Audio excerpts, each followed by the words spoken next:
to hold when Ruto starts by resigning.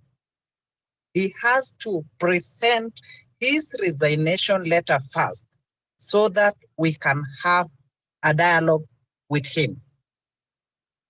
Why am I saying so?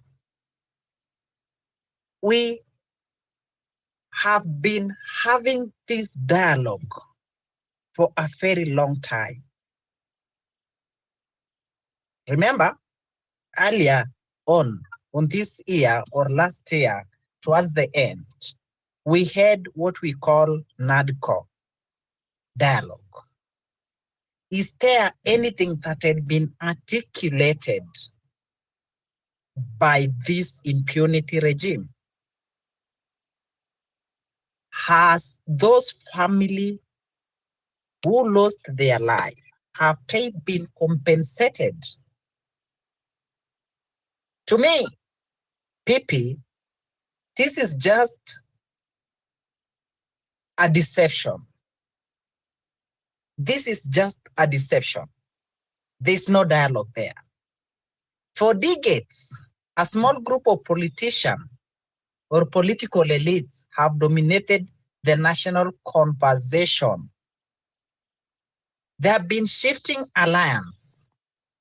They have been shifting political parties. They have been rebranding narratives. They have been reinventing themselves with every crisis. To me, I don't encourage a conclave at all. These are just the same politicians using the same tactics. The only thing that we need right now, as the young generation, the Gen Zs, the millennium, we need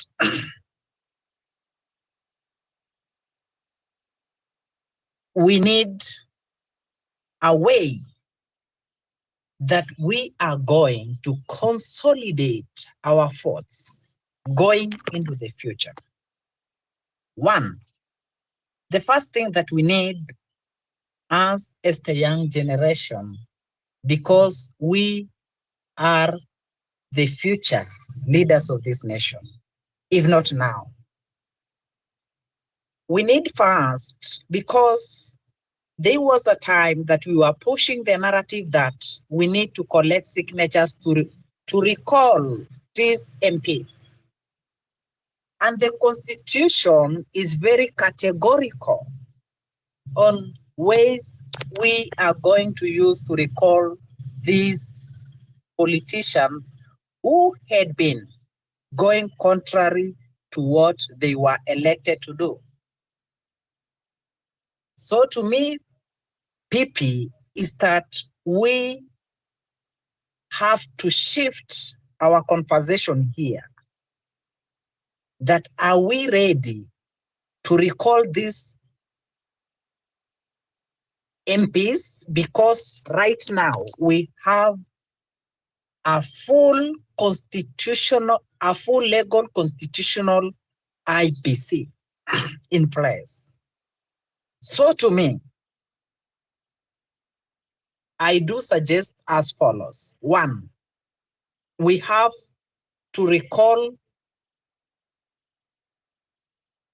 at bare minimum 3 MPs to show others that we are coming for them.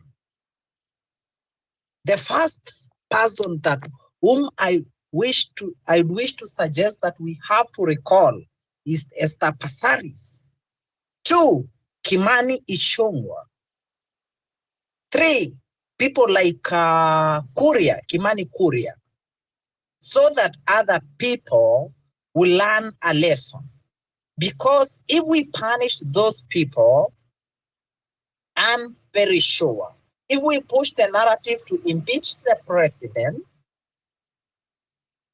these people, having learned a lesson, they will do as per our wish. So to me, I don't buy the narrative of a dialogue. I don't at all. what are the issues that these people want us to negotiate at that table, and yet they know clearly what the play of the citizens of this republic. They understand what is the need that the citizens and the young generation are in need of it. To me, the dialogue that had been pushed by this old conman, Raila Odinga, is the same thing that these people had been manipulating the voters, had been manipulating the citizens so that we keep off from this conversation that Kasongo must go. So what I wish to suggest is that we form a panel of at least 100 lawyers who will be representing or who will be giving civil education to the people, and they will be providing constitutional legal support on how we are going to handle the issue of impeachment of the MPs. Secondly, or lastly, before I drop, we need to tour each and every constituency, mobilizing the youths to take up the IDs, to take up voters register, so that we show these people that indeed powers belong to the people of Kenya. So I oppose the conclave. There's nothing that Raila is going to tell us. There's nothing negotiable that we can negotiate with this killer squad and with this killer regime. I yield. All right. Thank you, Dr. Idris, for that. Betty? Thank you, Peter. I hope you guys had a great day. I hope you go fit. Anyway, I'll start by saying no to a dialogue or whatever word you're using, because it's a way you're just finding a way to silence us. Alafu nashangaa mbona mnaitanga Raila conman and you have never given him a chance to be a leader of this country. Tafadhali wacheni ku disrespect this guy. Hamjaimpea chance, sijui mbona mnamwitanga sijui whatever word you're using. Anyway, back to the topic. Because it's just a way of silencing us. Who will represent, what criteria will they use to select those people who will go to dialogue on our behalf? We just know this regime, they won't take it on their face, so they'll select those people who dance to their tune. If they're gonna allow us, all of us, to that dialogue, sawa, tutaenda, to have that conversation. But if it's you who is selecting, those people will represent us. Tafadhali, we are not ready for that dialogue. Again, what is it that we are asking that is so hard? You can't implement right now that you need a dialogue. Ama tunaitisha vitu ngumu sana that this government cannot give us, and that's why they need a dialogue from us. Again, our brothers have been killed. Blood have been shed. Why do we need a dialogue? Come on, guys, we have to wake up. Maybe I'm not going for that dialogue. Akina Rex watapewa justice zao after the dialogue. Or it's just a way of silencing us. It's just a way of silencing us. And we know if a dialogue consists of two politicians who have the common ground and common wish of their own, not for the people, the dialogue can bear fruits. But if the dialogue is for the people and for the better benefit of the people, this dialogue will not bear any fruits. We shall go back to police brutality. And the same person who is asking for a dialogue, alituambia Murkomen alimwomba msamaha ye personally. What about that person who buried the kid? have Murkomen reached out to that person, to that mother who is crying because the child was denied justice, the child was killed because of this regime, because of their own interests? Did this person ever give justice? Until you give justice and the system to work in our favor, sawa, hiyo dialogue tutaisikia. More than that, it's just a way of silencing us. Alafu wewe umeketi hapo hivyo saa 11:30 umechukua kura, ama you're listening to people who are saying there's no election in 2027. Tafadhalini, you guys, go take your voters card, go take your IDs, tafadhalini. Thank you, Peter. All right, asante Betty for that. Ladies and gentlemen, you're listening to Home Run EPP. It's 5:30 p.m. East African time. Mine is just remind you that this Saturday we are meeting for a meet and greet.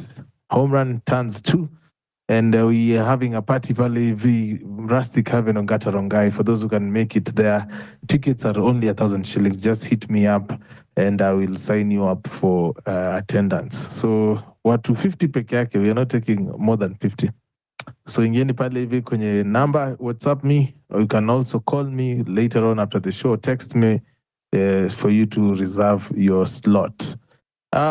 Kenya Street and the answer is simple: pinpoint a single one or even 2 rogue police officers serving time for police brutality as a result of dialogue. If you get one, we need the conclave. Numerous dialogues have been there, 0 justice been served. Yes. Squeezy, by the way, ninataka tu kusema kwamba hata watu wangu wa wifi ni kama wanataka pia tukuwe na dialogue, because they write us a lot of status kushinda hata mademu wetu tukikosana. Dear customer, our wifi has been shut down. Sasa tutasomaje wifi iko shut down kama umezima wifi hata wewe? Yeah? People are very funny. Dear customer, our wifi has been cut. We will be back after a few minutes. Na umetuwekea kwa status, na umekata wifi. Okay, sawa. Pipi unaona, hata mi naishi ng'ambo. Hata kuingia kwa space yako ni ngumu. Sijui unatupimia hewa aje. Ukiingia unarushwa nje. Lakini the last speaker vile amesema, sijui, unaona maserikali za siku hizi tumeingia kwa dictatorship mingi, kuanzia Kenya, kuanzia Amerika, kwenda Russia, kwenda sijui North Korea, sijui kwenda wapi. It's all dictatorship. Yani dunia inabadilika. Then if you accept that, so unasema okay, tutaishi aje? So unasema sawa, ama politician wametuzoea, hatuwezi ishi nao. Hiyo ni obvious. We cannot live with them, kwa sababu wengi wao hajasoma, which you don't, okay, possibly you don't have to be educated to be, sijui, management is number 1. Unaweza kuwa tu hujasoma lakini umefanya kazi kwa kibanda, umerun kibanda, umerun. Alafu kuna watu pia wamesoma. Mbona hatuchukue hawa watu? Na wako wengi. So unajiuliza, why can't we get these people to be president, to be governors? Haya. So kwa sababu unaona hata wamerun Kenya wote, hawajaifanya kazi hata moja. Hawajui kazi ni nini, hawajui msoto ni nini. Baba yao kufanya kazi, tu kabisa hawajui kazi ni nini. Lakini mahaslas kama sisi, hawa watu huwezi kaa nao chini ati tuende kazi. Hawawezi, kwa sababu hawajui kazi kabisa. Hao wanajua tu kuiba. They do not know how to work. Alafu hao ndio watu wanaturun. Tutaishi aje? They do not. Niambie watu wamekuwa mapresident wa Kenya, kuna mtu amefanya kazi? Nani? Hata mmoja. Sasa tutaishi nao aje? Ukiwaambia tuende kazi, watasema hii haiwezekani, kwa sababu they have just been given money. None has worked. Hata mmoja. None. Hakuna mtu amefanya kazi. Ama president wote, hakuna mtu mmoja hata amefanya kazi. Okay, labda nani, sijui, but none has worked. Labda ule amefanya kazi.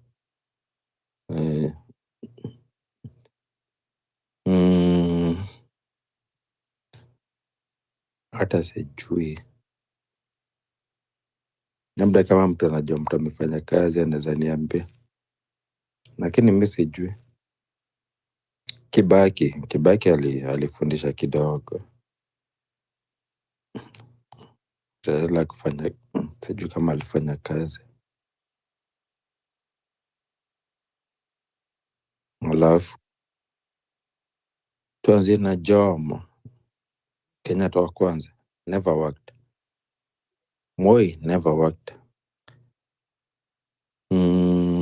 After Moi, si ndio nani, Kibaki. Yali basics. That's basics. Huyo nani, Kibaki wa pili, never worked. Zakayo never worked. Alafu hao ndio wanatulead. They never worked in their whole damn life. Never kabisa. Hawajui kufanya kazi ni nini, hawajui kusota ni nini. Lakini ndio okay, mnasema sijui leaders. Mi naonga nasema tu ma politician. They cannot lead me. Hakuna mtu atanipeleka, watanilid aje na hujafanya kazi maisha yako yote.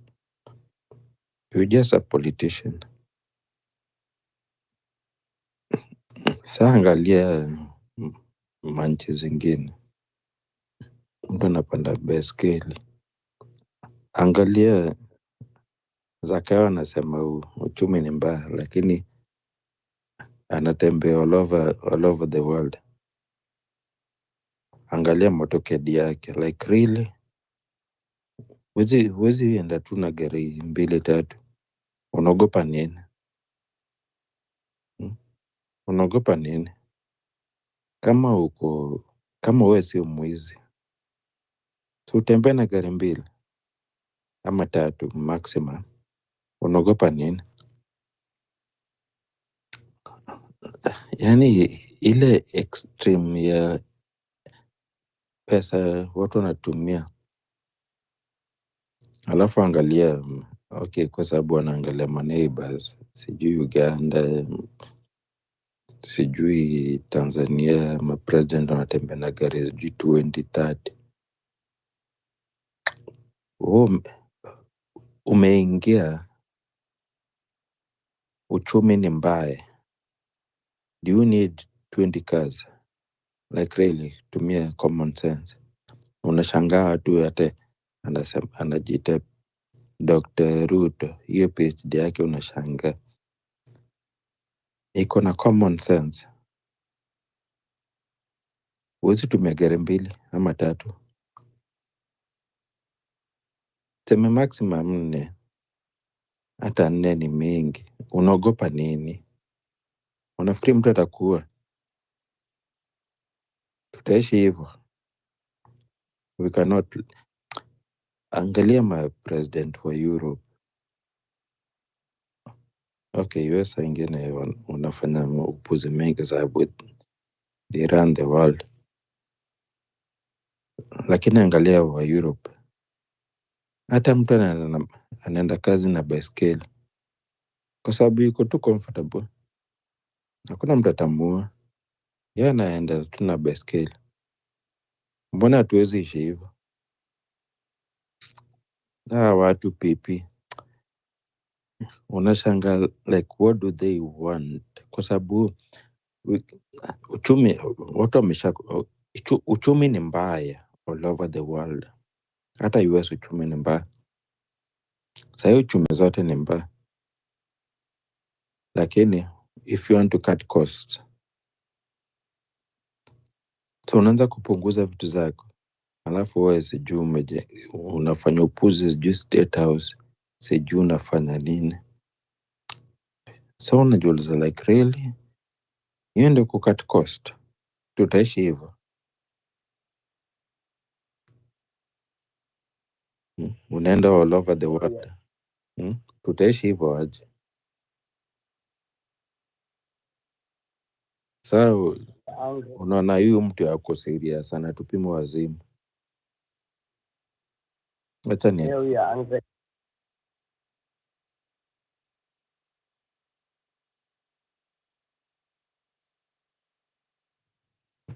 All right, genius juu anafanya nini huyu?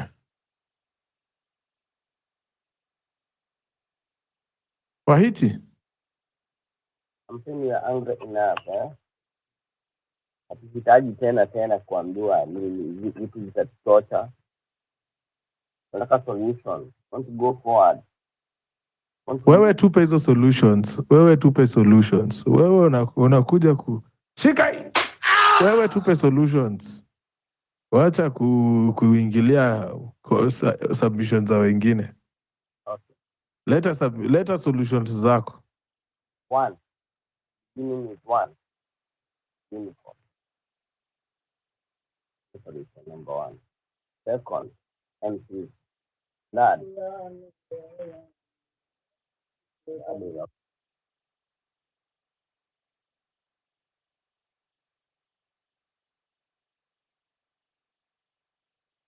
Japonji, talk to us. Hey, Pipi, I hope you're fine. I just took a mic. I have a minute. I just wanted to tell Hope, you need to sponsor at least 2 people for your nini, your party Saturday. I think I will sponsor 2 people, Pipi. I can sponsor 2. You can pick any 2 in the space. Okay? Thank you so much. I'll come back maybe later. Nitajaribu kusponsor, nitakutumia ama nitumie Pipi. No, you send to Pipi. You talk to Pipi. Alafu mtumie, nitajaribu Pipi kwa sababu sina namba yako. Ndio hiyo imekuja kwa inbox yako. Sasa.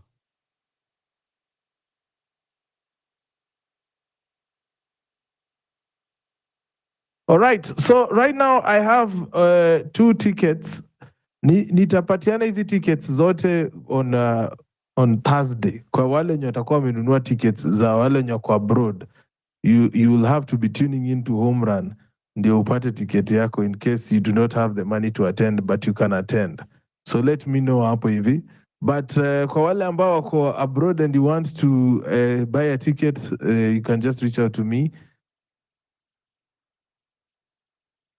You can reach out to me and of course nitakupatia details ulipe alafu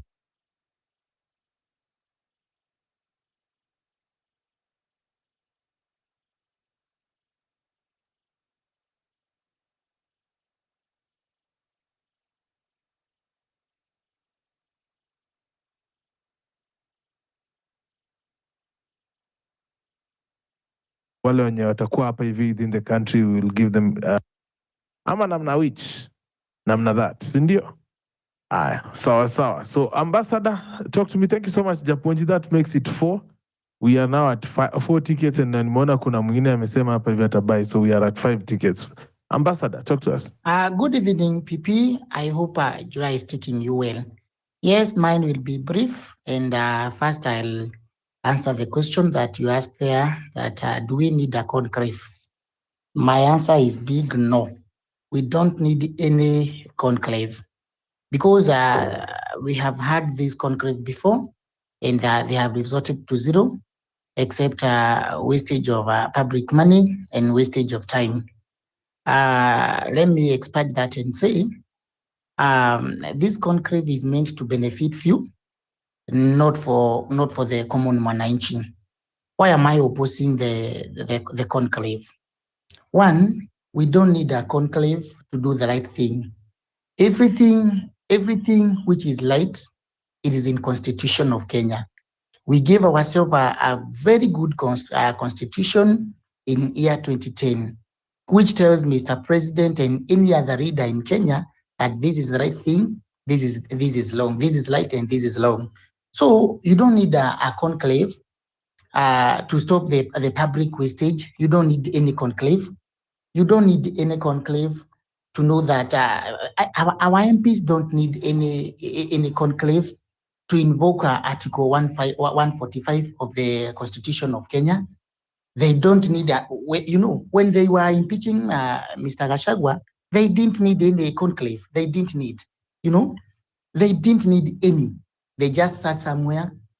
They were bribed by Mr. President, and they had their way, and they impeached Mr. Gachagua. So we don't need any conclave. We don't need. And again, why should we need? And what for?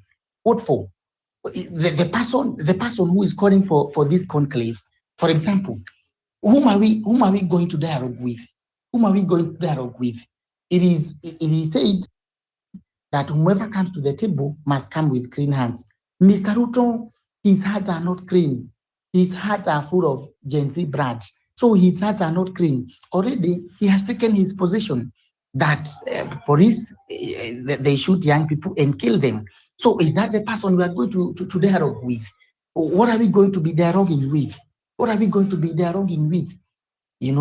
If it's about human rights, it is in Constitution. You don't need any conclave. Hauhitaji mazungumzo yoyote ati ili ujue kuheshimu haki za binadamu.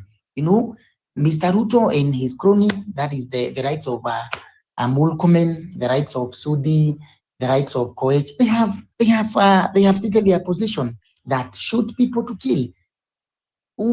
These orders, they are coming from one tribe. They are coming from Kalenjin, So I don't know what are we conclaving about.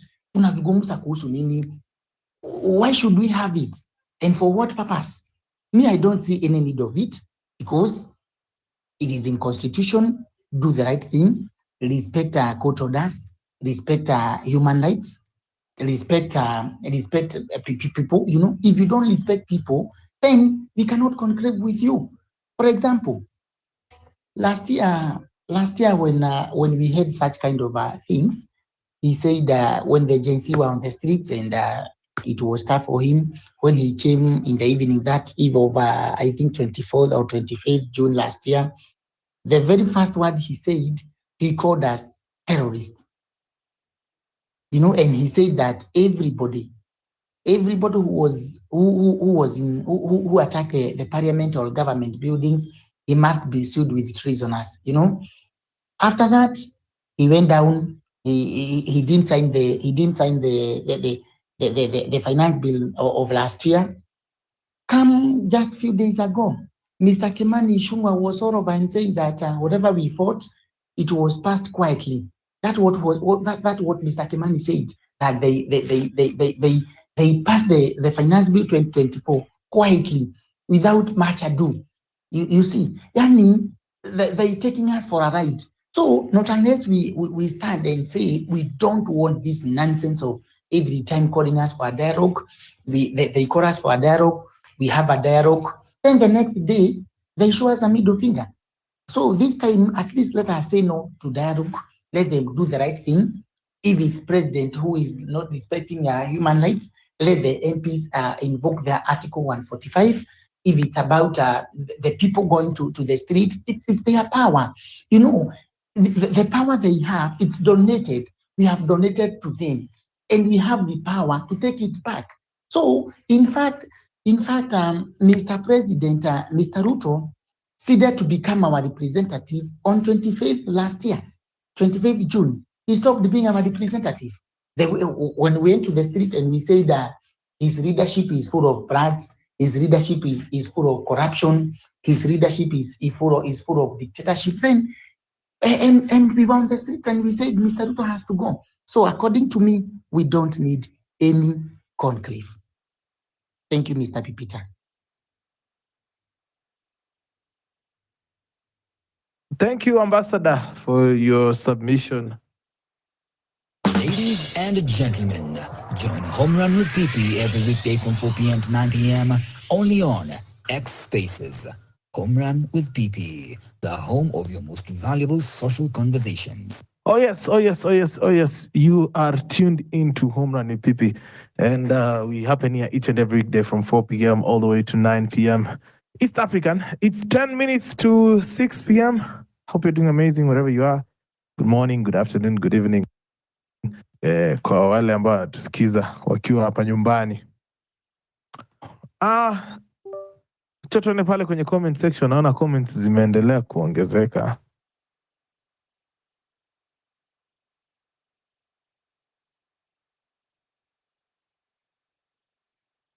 Naona kuna kura zimepigwa pale.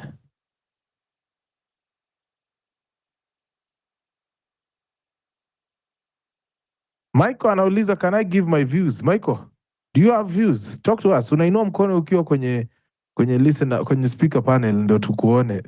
Ukingoja nikuje kwenye comment section itakuwa ngumu kidogo. Talk to us.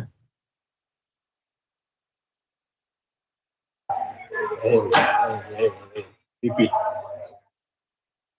Yes, talk to me. Thank you, man, for allowing me coming back to the board again. My views, let me be concerned, be honest about this thing of dialogue. According to the Raila's remarks, I don't know, was he asking us to have a dialogue with him, or was he asking the other politicians, political class, to have a dialogue with him? Because this thing of dialogue, you have to measure sana. And PP is like we are forgetting where we started. Now, when this movement started, we had this a common gender that we are leaderless, we are partnerless. So I don't know kama tutakuwa tunaenda kwa meza nani on that board na nani, because if the president now huyo Kasongo atakuwa na dialogue na wasee, si aende tu hapo State House hapo aite press aseme ama aite wananchi wote mahali na garden aseme kwamba sasa this is a dialogue, because we don't know whom are they requesting to have a dialogue. Because maze, we are still hurting in our hearts. We are still hurting for losing our sisters, our brothers through judicial killings, abduction, and stories. Mingi. Leo, we have some new, fresh, new news. Hiyo kitu lazima tuangalie, because I don't think if you are looking forward to have a dialogue with someone else. Another thing to bring on board ni hii tumekuwa na story za Raila za NADCO, anapigania wananchi, sijui mambo ya ushuru, mambo ya life, high cost of living na story zingine, but nothing has changed. Are we going to speak, I'm to say one thing all day long? Are we looking forward to have change? Because what we are sitting here and discussing is about having change. That's what I can consist on. Okay? Let's wake up. It's time to rise and have a revolution in this nation. We need change. All right. Thank you, Michael, for that submission as well. Ladies and gentlemen, we are 7 minutes to 6. Tuangalie nini inaendelea kwenye upande huu wa comments za. Nimepiga poll pale juu kama umeiona au umepiga kura yako, and the question here is simple. does Kenya need a conclave for unity? Right now we are currently at 97 votes. Kwa hizo 97 votes, 78% wanasema no, enough talking. 21% wanasema yes, unity is key. Ningependa kusikia kwa watu ningependa kusikia watu wanataka kufanya aje kuhusu mambo ya conclave. Unaona, wale ambao wanasema yes, let's have a conclave, what is informing their decisions? Mnanielewa? Kwa sababu hata mimi ningependa labda siku moja niweze kuwa nafikiria kama wao. Mnanielewa? Ningekuwa eti ninaweza kufikiria kama hao wenye wako huko hivi kwenye conclave, ingekuwa inanifurahisha sana. Labda ni sisi ndio hatufikirii hivyo. So if you are a person who actually believes you're part of the 20%, because 20% of 100 is 20 people who believe in these are 20 people who actually believe that this conclave will help. Now, I don't want to hear your opinion on this. Request the microphone and talk to me. Of course, this is Home Run EPP. Comes to you each and every day from 4 p.m. all the way to 9 p.m. East African time. Naona kuna positive movement pale kwenye tickets zetu za Home Run with PP. Naona tumefika already 6 tickets sold. Wewe. Yeah. So namjua kwamba tunataka kuuza only 50 tickets. Alafu wale ambao unajua.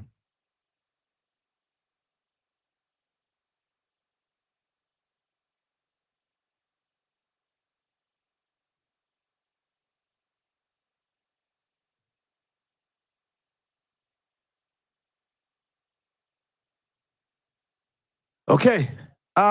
Vincent, habari yako? How are you, Vincent?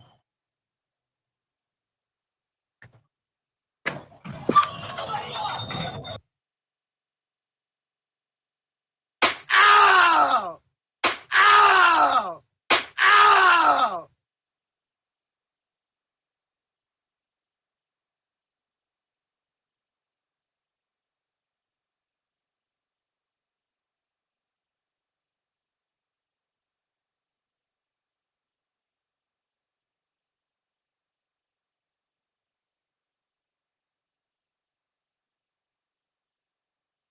Thank you for tuning in to Home Run. Twende pale hivi kwenye ile poll, bado kuna mtu ameandika comment ingine hapo hivi imenifurahisha sana. Wakenya mnakuanga mmekasirika kila time. Mbona hizi peleka Facebook mzee. Alinori anasema kwamba Raila Odinga not Kenya. I feel like right now, Michael, since you're here with me, I'll engage you in a pop. Right now, people have caught on to Raila Odinga and his gimmicks, you know. Earlier on, alikuwa anafanya hivi na ana get away with it. But I think now Kenyans are getting smarter and it is getting harder for him to get those gimmicks zenye alikuwa anafanya ndio apate political favors. So do you think like the era of Raila Odinga is slowly coming to an end, the era of kingship politics? Michael?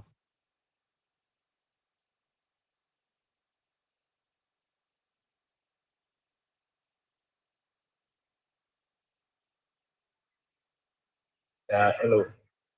Yes, talk to us. I think I'll join you later. If we did. Aye.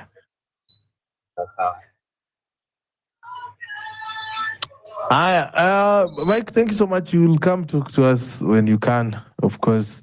Ladies and gentlemen, you're listening to Home Run EPP. We are following up on what is going on, state of the nation, and of course, trying to decipher what is going on in our country. Naona nimebaki na Pop. Pop, do you have something to add? Naweza sema tu tuna progress. Okay. Wajua Raila, mimi niko na soft spot kwake kwa sababu tumetoka boma moja. Nasikia pipi. Hii tumetoka boma So moja. nyinyi mko kwa serikali.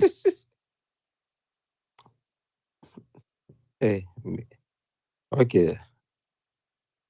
Mi hata nikirudi Kenya naenda kwake, tunapiga story. Hiyo ni beshte wangu, kwa sababu niko na soft spot kwake kabisa. So siwezi mchokoza. Utachokoza huyo mtu aje?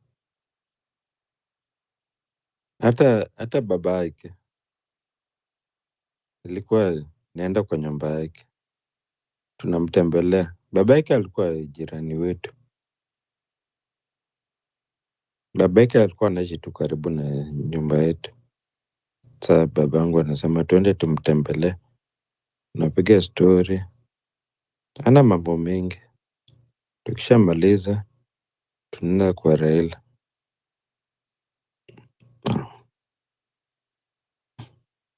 Anasema ongeni na yeye tu vizuri. Saa watu nawajua in and out. Nawajua vizuri sana. For years. So najua baba yake, yeye namjua. Tukitoka hapo tunarudi nyumbani, tunasema okay, walisema hivi na hivi na hivi. But ni watu tunawajua vizuri kabisa. So hata kitu ikifanya possible, probably hata kitu kinifanyikia, labda atakuja, kwa sababu tumetoka nao mbali, tunajuana vizuri kabisa, in and out. Alafu unasikia pipi, Nakusikia. Raila ni mtu wa Bondo, na Bondo ilikuwa nusu ni yetu, yote kabisa ni yetu. Possibly ilikuwa kama yote ni yetu. Sasa wakajaribu kuibia my grandfather, wakakuja na mapanga, wakasema mwezi tuuzia. Hatuwezi uza, hakuna shamba yote inaenda. Lakini walikuwa wataka kuchukua. Hiyo ndio tulipatana na kina Raila na babake, kwa sababu the grandfather yeye alikuwa anataka tuuze, lakini grandfather wangu alikataa kabisa. Alikuwa anasema hii ni shamba ya generation, hawezi uza. Akatoa panga, akasema hakuna kitu yote nauza. Hapo ndio tulipatana naye. Walikuwa wanasema grandfather yako alikuwa mjeuri sana. He refused to sell the land. Kabisa. Alikataa kabisa. Akasema hii ni ya watoto wangu. Sasa tuka inherit. Sasa tuko na shamba mingi. Hiyo Bondo kama nusu ni yetu. Sasa that's why possibly hivyo ndio wana to respect. Nusu ni yetu. Hiyo Bondo probably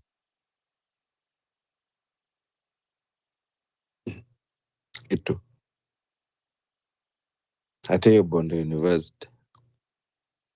Okay. Watu wengi wako hapa kwa space. Sitaki, unajua mimi sipendi kuongea vitu mengi kwa space. Wacha tusikize Maraga for a minute what anasema hapa hivi. Zile watu wako wengi mimi sipendi kuongea. Haya. When they take action, it is in accordance with the statute. I mean, the Rome Statute. And I'm sure I will not be surprised kupata asibamerudi. Wakati ule ni washahidi walikosa. Those people are not fools. This time around they could do their investigations very well. Na warudiwe. Lakini ile ambao ninaona hata kwa news internationally, the whole world is shocked by what is happening in Kenya. Not in a state of war to have 60 people dying in less than a month. To have reckless statements being made by none other than the president that shoot. That is not normal. Mimi sifikirii that wakati huu kunaweza kuwa na dialogue ambayo itakuja kushughulikia vijana madai yao. Waliahidiwa mambo ambao wangefanyiwa na wakati huu the young people feel rigged out. That is Chief Justice Emeritus Maraga.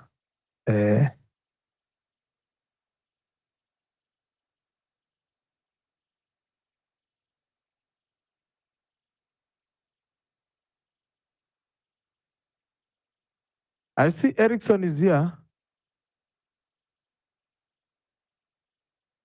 Hi. Yeah. Thank you so much, Pipita, for this amazing chance here. I'm honored to be a speaker here in this space. So what I think, my thoughts on this, on whether we need a conclave or not. What I think is that we don't need a conclave. Time for speeches, time for talks, time for dialogue is gone. Time for dialogue, time for, let's just sit downs and, these dialogues and where people are coming and, speaking here and there. The time is gone and it's no longer there. It's time for action. We don't need more dialogues, don't need more, speeches and, long conversations on these things. No, we need action. We need action starting now. So that's all for me on my opening statement. Over to you, Pipita. Thank you. Okay, thank you for that opening statement, Bwana Erickson. You can also subscribe to our channel, HRWP on YouTube, if you have not yet done that. 105 voters right now, and they're saying unity is key is 20% still, and of course 80% are saying no, enough talking. We have had how many commissions of inquiry since the start of the country?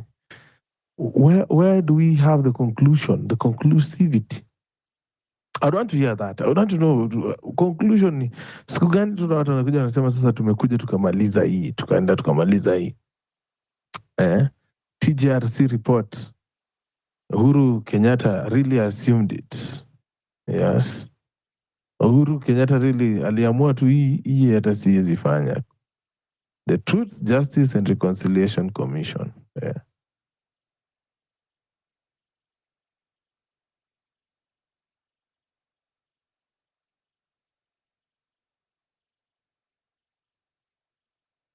So yes. TP, mi nilipata msichana mzuri. Sasa inapitoana aje na kipindi ya leo? Nitamtumia 2000 alafu kutumia 1, si ndio? Ni sawa, ako wapi? Uko na vituko sana. Si vituko, yeye ni mzuri. Very respectable. Nilipata mchana mzuri. Mi ndamtumia 2 alafu kutumia 1, si ndio? Sawa basi, I'll be looking forward. Utanishtua. Nimejaribu hiyo namba yako.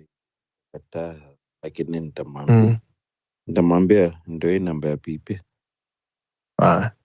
Alafu kwa yake inaingia. kwa sababu anaishi Kenya. Oh, yake inaingia direct. Yeah, si anaishi Kenya. Oh, okay. So hata sumbana. So mi nitamtumia tu alafu akutumia one. Asante. Sawa. Yeah, nimeshukuru. Sawa.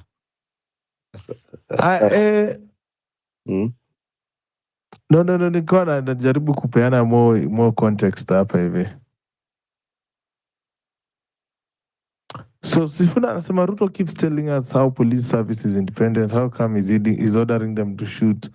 We have had that conversation of one leg.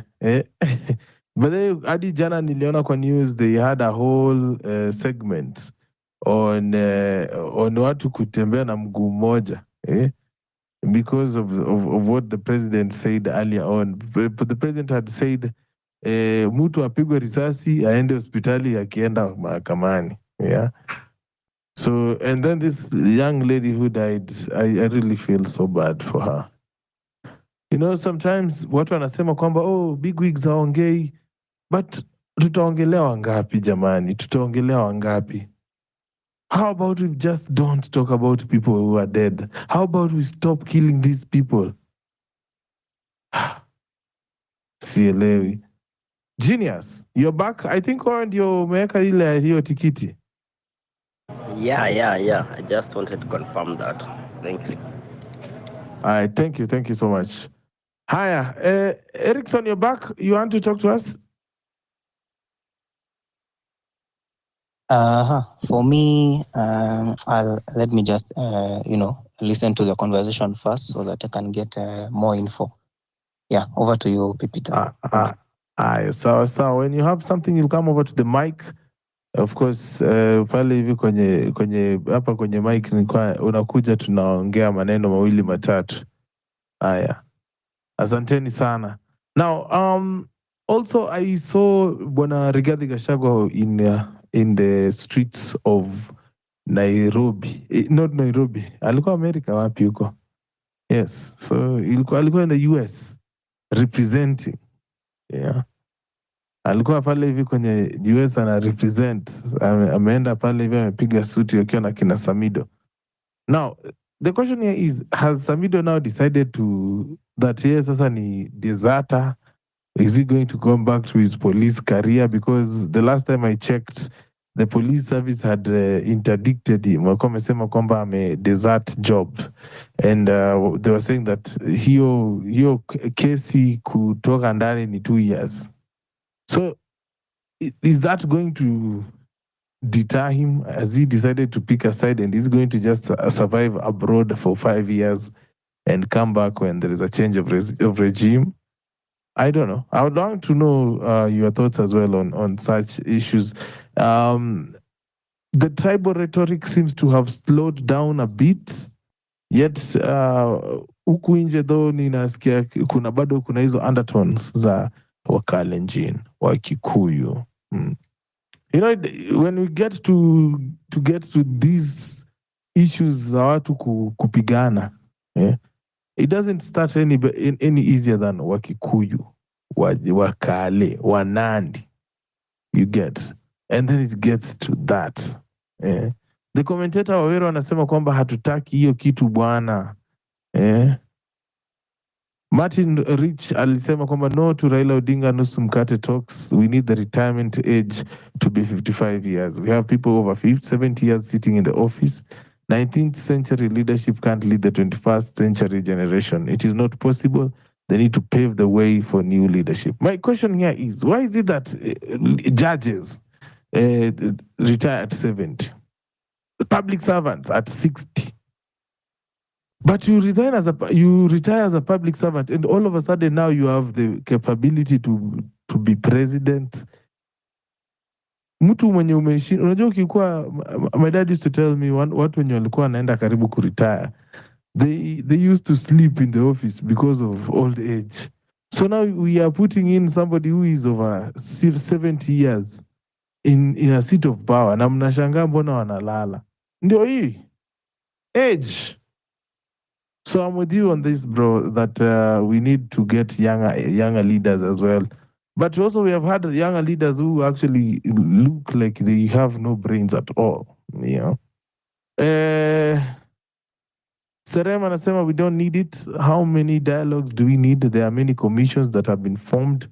There's nothing that will come from Udaku Democratic Party, UDP.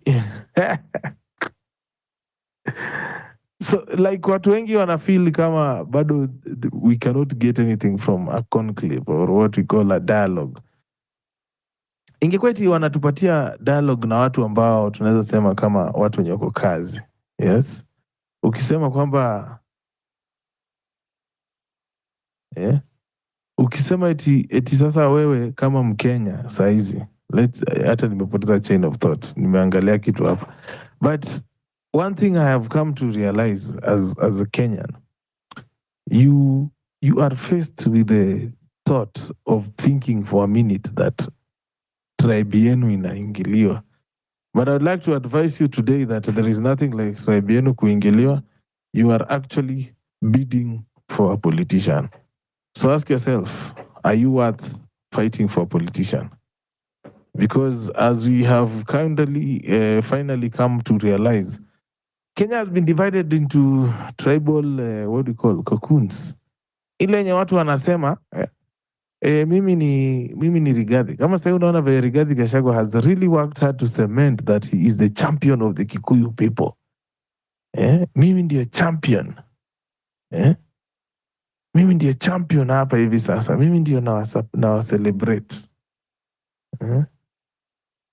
Mimi ndio na celebrate. So do you people buy that narrative? Very dangerous narrative, guys. Very dangerous. Very dangerous. But anyway, request the microphone and talk to us. This is Home Run EPP. It's 6:15 p.m. East African time. 5,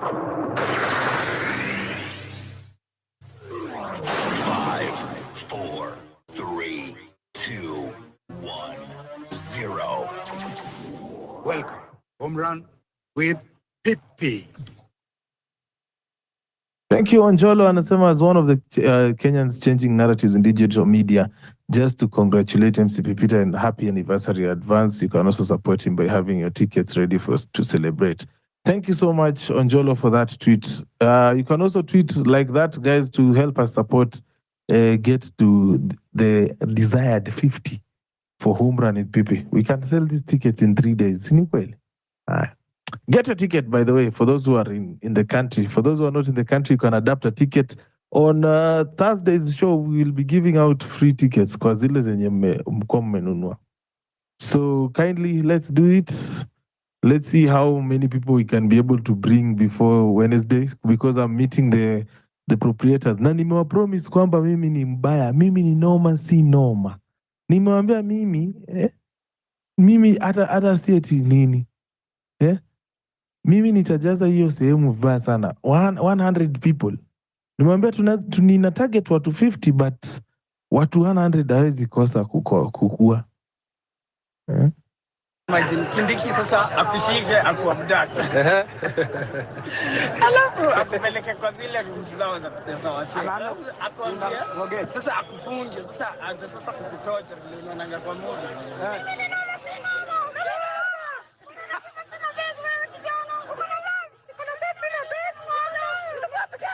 Akili sehemu ya kukutishia kwambia. Sasa vile alikuwa anafanya ile kazi ya mabandi sasa. Unajua nilikuwa napiga na mabandi. Nikupiga makende. Hapo sijui mimi ile kazi ya. Mimi na mimi.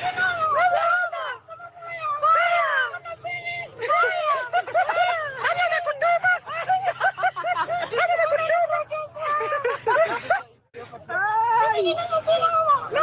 Sasa nimagine kupiga kofi na hiyo sauti. Mimi niliona sina. Anakupiga kofi unasema kazi yako ni kazi yako ni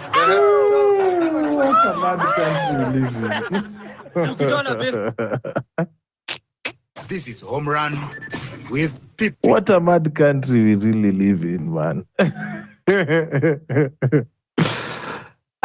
Wow. Yeah, mimi ni noma si noma. Hata nimalize. Tunaumia. Na unakuwa shy. Juu naona ni madharau. Anaona ni madharau. Uko na sauti kumshinda. Kutoa besa na gari wataka kumpiga.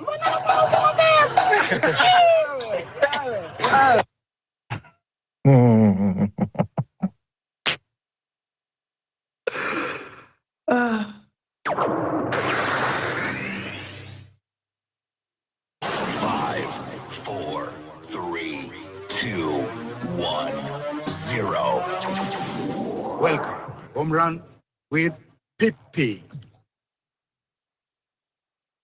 If you're a young person today, make sure you have a national ID. Make sure, otherwise, all these deaths, all this bloodshed, all these mandamanos, all this you think about is null and void. So make sure you have a voter's card, because at the end of the day, that is how we're going to ensure we have this change. That's how we're going to ensure we vote out these people and we vote out fresh blood.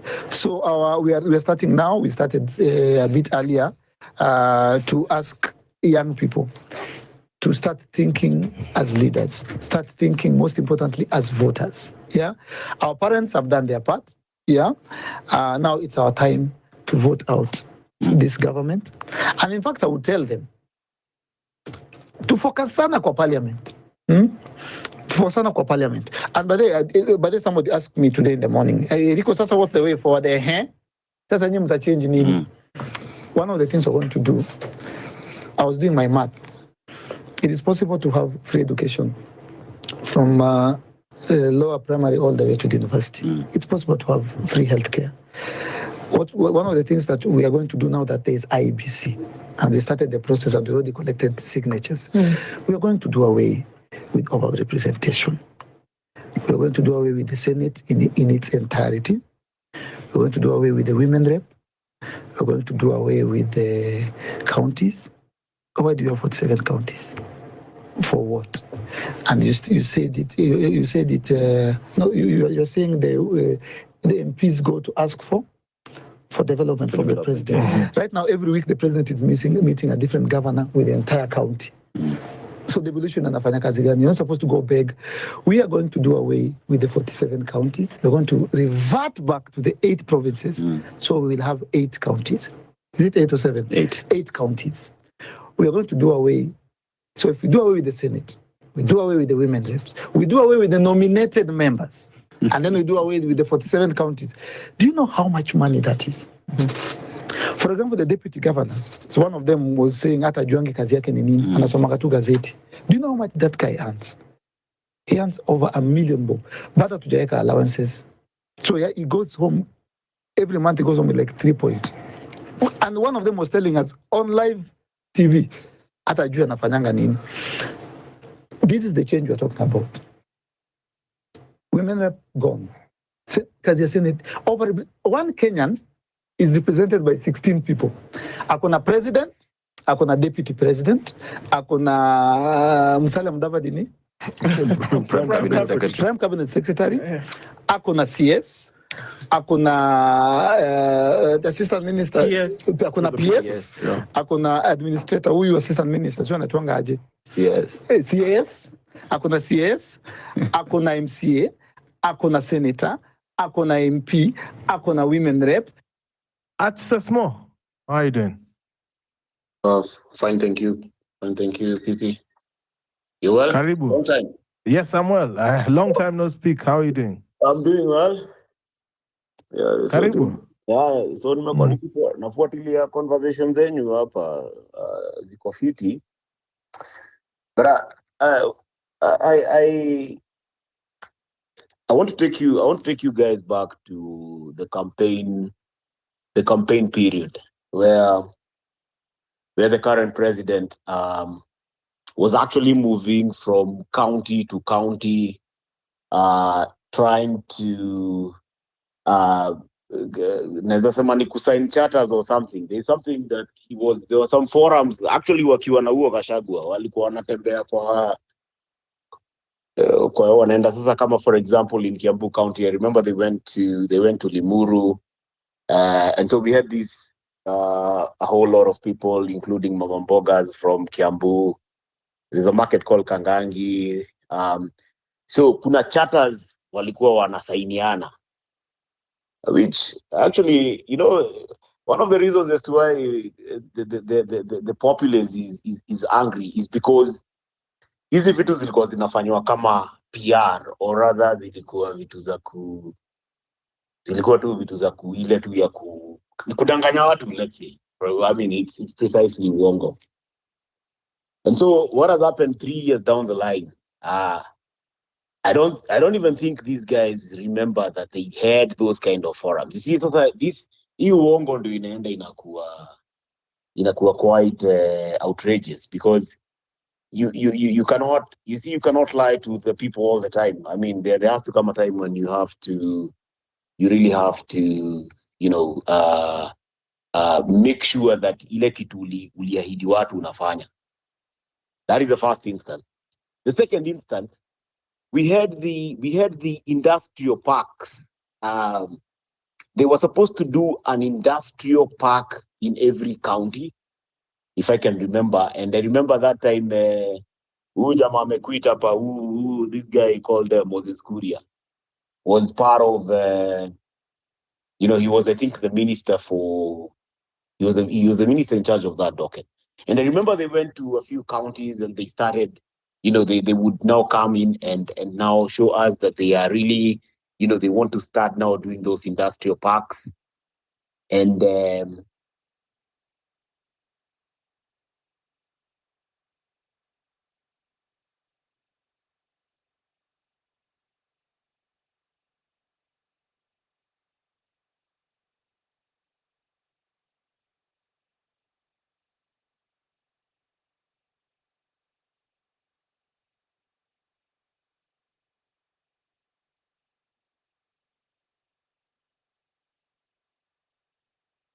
these guys up to now being the third year, hizi ma industrial parks sijui kama kuna zenye zinafanywa, except tu yenye nilikuwa nasikia hapa Murang'a the other day. There was some investors forum that was being held in this place called this upper Thika Greens, I think.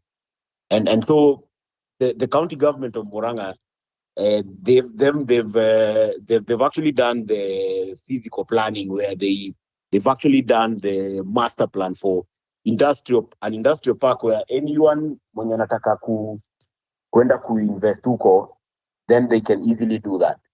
That one at least tumeiona. But until the moment we start becoming a producing country, like we are producing, and when you talk about production inaingiaga mambo mbili. Agriculture is the main thing. Now wakati walikuwa wanasema agriculture now basically is the backbone of the economy.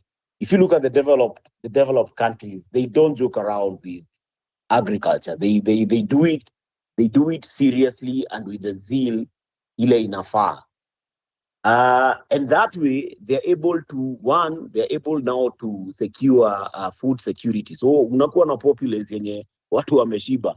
You're dealing with a system whereby hapa hivi, I'm sure there's so many families and so many people wenye wanakaa a whole people can't even afford basic commodities, basic food commodities. And so I don't understand why hizi conversation, hata hizi conversations zenye kina Raila wanasema, let's pick Gen Zs from, I don't know, all the 47 sub-counties, let that group have every 20. I don't know what it is they want to do. What are we discussing? If you're not discussing how you're going to put most of our arable land into production, and then after we've been able to do that, then we come in and now bring in the issue of industries, small industries. We become a producing country, not a consumption country. That's really rocket science gani ya watu I don't know what these people keep on moving in planes going to Europe, wanaenda sijui wanatoka hapo wanaenda sijui US, wanaenda sijui wapi, wanasemaga they are going to benchmark. I don't know exactly what these people all these people go to do, because 60 years down the line we are still not getting these things right, and the more they delay, the more the problem persists.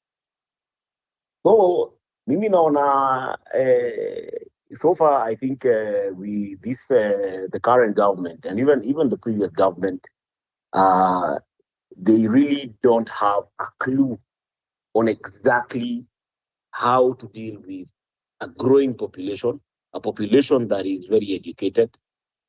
Actually, we have a very talented populace, and there's so much wasted skill here. So you find like now the Gen Zs and even some of us in the millennials and you're having people who they're so much educated, they don't have jobs. Somebody wakes up in the morning, people can't even start family. People can't even feed themselves. But somebody like Raila, they still think that we need to now sit down and discuss. What are we discussing? If you're not discussing those kind of things, if they're not going to implement what it is they told the people, they promised people they were to do industrial parks. I wish wangekuwa wamefanya industrial parks. At least tumeona like 10 counties, they already have industrial parks that are now starting to function. So that the guys who are coming out of college and the guys who are coming out of these TVET, the centers, we can be able to absorb some of these things. So it releases the pressure on now the unemployment issue, because at the end of the day, somebody akuja kutuambia ati hata when I was becoming the president, there was still the problem of unemployment. Even previously there was a problem of unemployment. So what do you want the people to do? And these are the things they're being questioned about, but hawataki kuulizwa. So mi naona at least as we speak, the electorate ama watu wanaendelea kuerevuka. And I don't think this time round, I think watu wamekapitia. Really, watu wamekapitia. Let me say, it's tough. It's quite tough. And so this is going to inform the decisions that are going to be, or rather the course of action that the people are going to take. So time ya uongo tuisha. Hakuna venye ati sasa kama saa hii ati watu watakuja waanze kutuambia ati now we are still thinking of giving you guys or rather putting up those industrial parks. And last time you talked about the same thing. You did not think about the magnitude if you really implemented that directive. And it is not hard. It is not hard. We have so much vast land around here, where the government can even live. Even the government itself has that land. Yeah. But there's no goodwill. There's no political will to do that. You wanna do your campaign hapo kuja udanganya watu, you're gonna do this thinking it's a joke. Kidogo watu wanaanza kuona hapo ulidanganya nini. People now start protesting, coming out saying we don't have anything we can do. So you listen to us. We want good governance. You want you people to be accountable in terms of vile mnatuongoza. But instead of focusing on the basics, you people now start becoming the people's enemy. You start now harassing people. Hamtaki kuambiwa. Na nyinyi ndio mlikuja mkatuambia.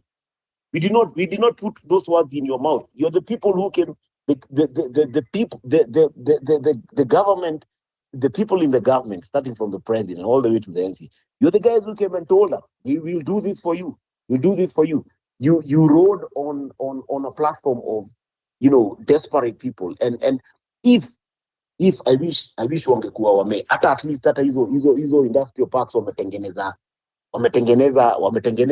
kama out of the 47 counties, let them do like 30% in those counties. So you're talking about 12 counties. What magnitude of ama ni kazi ngapi zingekuwa ziko created, you would have reduced the pressure on the unemployment issue. And now that also now goes back now to the farming thing. One thing I know about the government of Kenya, this government doesn't care about farmers. If you go to even some other countries around here, even in Africa, like I have a relative in Botswana, and they're actually Kenyans, but they're there and they do farming, and they tell me there you cannot. The government actually locks down the borders. You cannot bring any commodity from outside. They first of all take care of what their farmers are producing, and that way they're able to guarantee that mafarmers wao wanapata market locally. Na inakuwa iko mzuri, na ukishikwa the fines are so high you don't want to even repeat. Lakini huku hivi tunakaaga hapa unasikia bado we have, like now we have farmers here who are doing wanafanya chicken, they're doing layers for eggs, but we still have the audacity at finance bill bado inakuja inasema hivi some of these things are not supposed to attract excise duty. So you start flooding this place with Ugandan eggs. So what happens to our local farmers? What happens to the everybody here? Every farmer is complaining about feeds, the cost of doing production. So at the end of the day, we have a government that is not really, really serious about its people. And the moment we start now sorting these basics, alafu sasa tukuja tuseme sasa kama hivyo venye Eric Mondi alikuwa anasema leo, we start now going back to where we were. Yeah, we feel the easing is a corruption zikuwe sealed. That is when now we're going to start making good progress as far as the development of this country is concerned. Lakini as we speak, hii story yote hizi manini kushinda wakiita watu hapa ati ni kuongea. There's nothing to talk about. It's about I like one of the listeners, or one of the in the space. Alisema this is not time for discussions. We've been having these discussions for I don't know how long. We cannot be having discussions for the rest of our lives. It's time to sit down and get to do the basics. What are the basics? The basics are the same things they tell us during campaign. But when they get the seat, wanna disappear. Nobody thinks about whatever it is they're saying. Inakoga tu ka PR. So hii mchezo ndio imefanya watu wafike mahali wamefika. I wish this and these things are not rocket science. You really don't need to do much.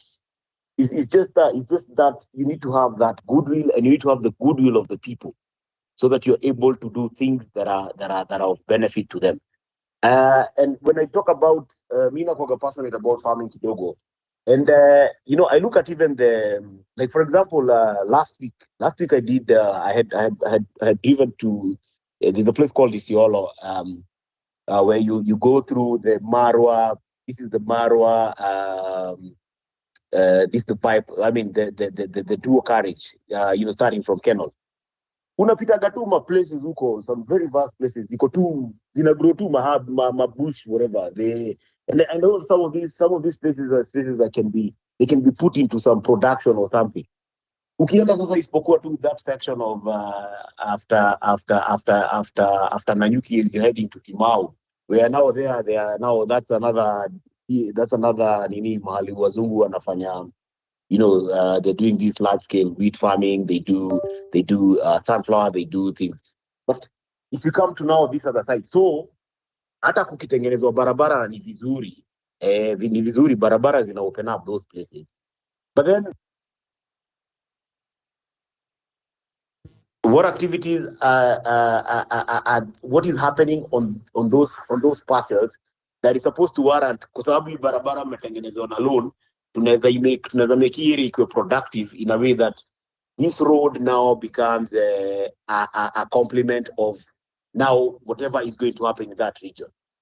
And so we start now looking at now doing that, or rather doing that thing, and then now the industry is now going to follow back.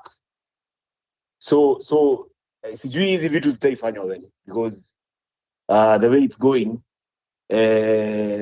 we really need to think about it in that sense, so that we stop becoming a consuming country, we start becoming a producing country. Until then, mambo itakuwa tu normal, because the moment hata price ya food ikikushuka, things, watu wakishiba, watu wako, people they're well fed, they become healthy, they become productive. That's the way I look at it. So I wish to end my submission there, PP. Of course, we give the others an opportunity also to share their what it is they have. But I yield. Thank you. Right. Thank you, Atsesmo, for your submission as well. Very detailed as well. Naona the kina Musa kwa hapa hivi, Tommy and Malia. So I'm going to go directly to Musa. How are you doing, Musa? Okay, Pipita, shukran. Okay, mi naitwa Musa. So mi niko na submission, and I wanted us to look at this thing, like tuiangalie ikiwa without blaming anybody, without blaming the leaders, without blaming the politicians. We look at the leadership, how they are leading us. Most of the politicians, most of them wanakuja kwetu, wanatupe very many fake promises. Atuambia tutakufanyia hivi. Uhuru was there, he promised 4 million, I don't know, a lot of million jobs and mambo ya stadium and whatever. But he never delivered. But ukiangalia, the same thing happens with the governors and MPs and MCAs. Nobody is delivering anything. So, say even today, if Ruto had to exit, if he became incapacitated today, and Tukuyati, we are going to put another person there. We are just going to be depending on another person to take us from the mess that we are in. Most of the problems that we are facing is because leadership yenye tuna depend nayo na vile tunachukulia leadership is different from what should be happening. We are the people who are supposed to be telling the leaders, this is what we want. And we cannot do this without having plans, without having any documentation. Like, for example, if we had a genuine conversation tomorrow, like hiyo Raila amesema anataka kuwe na conversation, okay? But if, for example, I wanted us to look like if we had a genuine person who would listen to the Kenyans, who will listen to us, what do we have any demands? We have a lot of demands. Are they documented? Do we have anything that we can say, okay, this is what we want and this is what we want? Apart from ile ya kuongea tunasema, okay, tunataka this, tunataka police reform, tunataka creation of jobs, but what I think we should do, we should come up with a new way of thinking about the whole thing of leadership. So, for example, if we say that tutachukua one of the candidates, maybe tuchukue Maraga, he should not be telling us what he's going to do for us. We are the ones who are supposed to have a document that is going to tell him how we want to be governed. And we should have a document telling him, okay, Sisi, we have come up with this. This is how you are going to create 4 million jobs. Because we have a lot of experts in Kenya. If we spend this time between now and the elections and decide now, let us come up with a document of how these people, of how we are going to have 4 million jobs. Everybody here, kila mtu hapa ako na idea yake, how can we create jobs in Kenya? So we can put all these ideas together, we can bring experts, we can document everything and have a document that is detailed with timeline. Kwa sababu, there is no way, for example, hata ukiangalia like Ruto, he's the one who told us what he will do. And as long as someone is telling you that I'm going to do this for you, he can choose not to do. And he can change. But the moment we have something that, okay, this is Maraga, this is the document that we have prepared for you. We don't want any promises from you. We want you to implement this. This is how you are going to create the jobs. This is the timeline that you have within the first year. Within the first 3 months, we want you to tell us how much debt we have as a country. Okay, how are you going to create these jobs? Because we have very many unemployed people. How are you going to create these jobs? Personally, it is very hard for one person to create all these jobs. No matter vile atakuwa hata akue, even you okay, but Kibaki was an economist, but he was unable to create as much jobs as he was thinking, because we are depending on one person. But if we came together and decided, no, we don't want any promises from anyone. We don't want any promises from your governor, your MP. You are the one who will sit together as the people of that place. Or like tuseme, for example, right now our presidency, tuseme, okay, this is how we want. This is what we want. We can sit together within this period of time. Tutengeneze the detailed document, yeah, job creation, how to deal with police brutality, everything. Because ukiangalia, for example, huyu Maraga, we are not sure, or any other person, we are not sure that they are going to change anything. And we are electing these people so that they can represent us, but we don't have anything to be represented. It's only that they are going to represent their demands, yani zile promises zenye walitupatia ndio wanaenda kusema wana implement, but we are the ones who we are supposed to give them something to go and implement. The other thing is about like job creation. Creating jobs in Kenya is not something very difficult. It's something, actually, it's very easy, because right now if you look around, maybe hata kwa nyumba yako ama nguo zenye umevaa ama anything, everything is imported. So the only time that we can have manufacturing in this country is when we stop importation. And if you stop importation, you are going to lose a lot of jobs. And for our politicians, you are going to lose a lot of votes. Who is going to elect you if, for example, today kwa market ya mtumba, the whole country, how many people are depending on it? Maybe more than 2 million people. If you stop this, what are these people going to do? So this is right now we are importing. Before we become self-reliant, tukuwe tunajitegemea sisi wenyewe, we need experts to tell us, okay, how are we going to jump from importing to having everything that is basic, zile vitu tu tunatumia kwa nyumba zikuwe ni vitu zenye tuna produce locally. Because the moment you close importation, you are going to create demand. And demand, you don't need a lot of things. Mahali kuna demand, lazima kuwe na producers. Lazima hiyo demand ikuwe satisfied.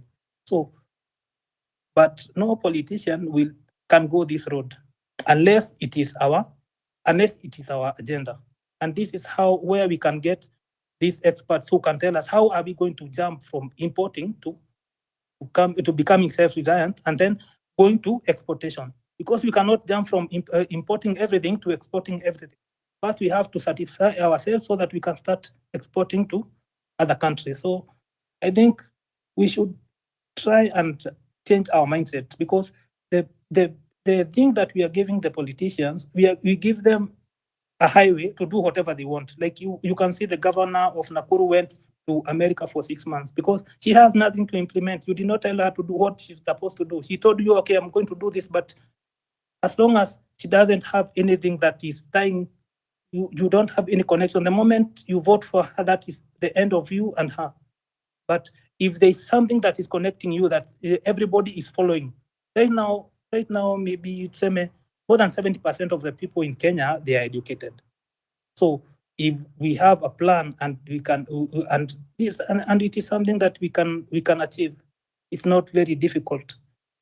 So personally, I think that the most of the problems that we are facing, we have as the people of Kenya, we have a hand in it. And it is the people who are the young people who have now, we are the ones who can now change from how our parents viewed politics and how we view it.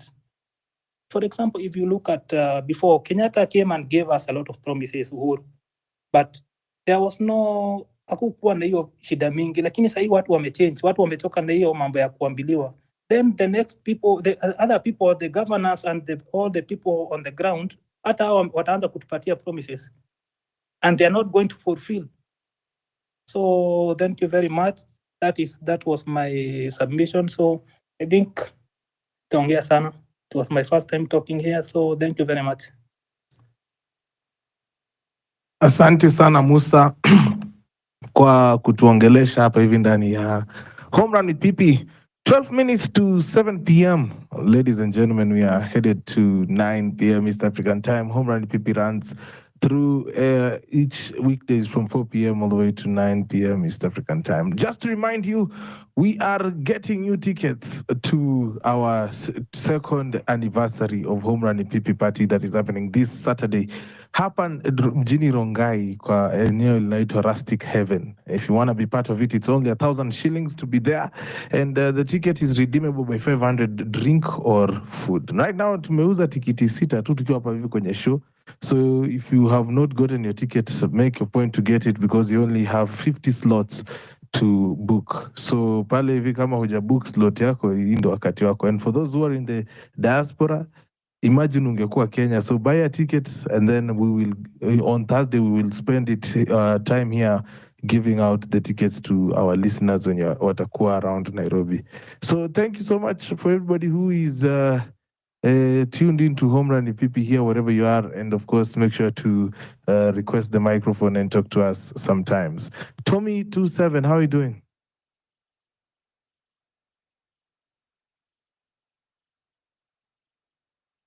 Tommy?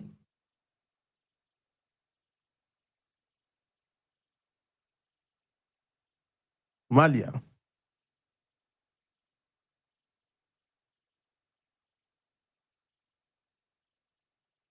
Malia Davis? Yes, Mambo. Peter. Good evening to you. Nimeshinda vyema, labda wewe. Nashukuru Mungu anawezesha. So, personally, I don't think we need a conclave. I think our issues are very upfront. This is just going to be another waste of taxpayers' money because from what I'm understanding is that these people, they're supposed to be paid sitting allowances and other perks. So, and I also don't know what is the formula they're using to choose these people because I'm foreseeing a situation whereby they may take Akina Morara and Akina Samuel and the rest, who may not really be very representative because they might be there for their own personal gain and they could easily be cowered into agreeing to some things which may not reflect the needs of the majority of Gen Z, you see. So what the previous speaker was talking about, which is a citizen-driven manifesto, was already there with William Ruto. William Ruto went around all over signing charters with different interest groups, women, youth, disabled people. I think you can remember he was always having meetings in Nyayo Stadium for different interest groups, and he was getting their needs, and then he formulates his manifesto based on those needs, and then they sign the MOU, you know, of which he never implemented anything. So the idea that these people are doing nothing because we did not ask them what to do or we did not tell them what is totally untrue. It's not true at all. In fact, I've never seen a citizen-driven manifesto like the one for UDA or Kenya Kwanza. It was very citizen-driven. It was being written by caucuses, and it was being signed by if it's disabled people, they sign it together with him that he will implement ABCD. And he made a lot of promises. You know him, all what he wanted was to get into the office. So there was even a point, I think I saw him somewhere saying that Kenyans will no longer pay taxes. So he was saying anything, you know, or like the way men normally cheat women that, you know, I'm going to do this, I'm going to do this, as in even impractical things, like saying that he's not going to, he's not going to, you're not going to be paying taxes. Like he was just telling you whatever you need to hear so that you can vote for him. And of course, he succeeded at that. So that is not the issue. The issue of us telling people that Susan Kihika is in US for 6 months because she's idle, she doesn't know, that's totally, there is a lot to do. And if you look at her manifesto, you can tell what she was supposed to do.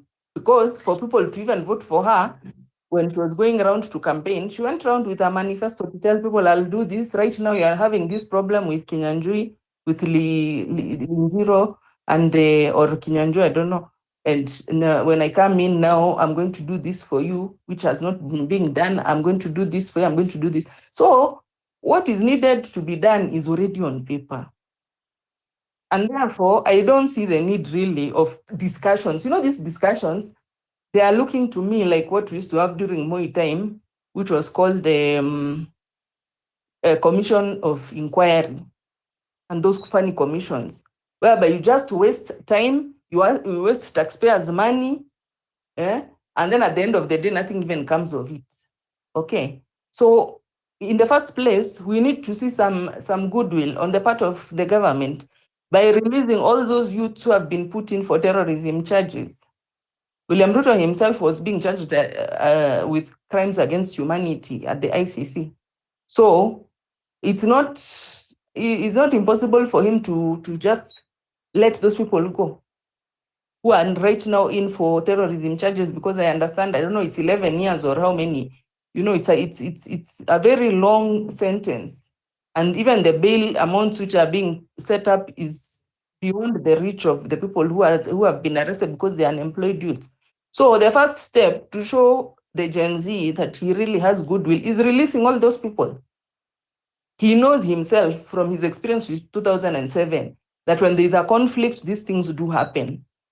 Even him himself, he has been involved in them, and that's why all the witnesses to his case died, because they had evidence that he was instrumental. He was what now he's calling a terrorist. That's what he was in 2007. So can he release all these youths as the first sign of goodwill, so that we know really that the government is having goodwill towards Gen Z? All those people who are in for terrorism right now, we're talking. Wacha wapatiwe non-custodial sentence ama wapatie probation, but we're talking. There is no way an employed youth, you're going to take them to rot in jail for 11 years over something that, by the way, you can't really, because if really these charges were tangible, why aren't they being handled in court? Why is it that they are being taken to a TPU?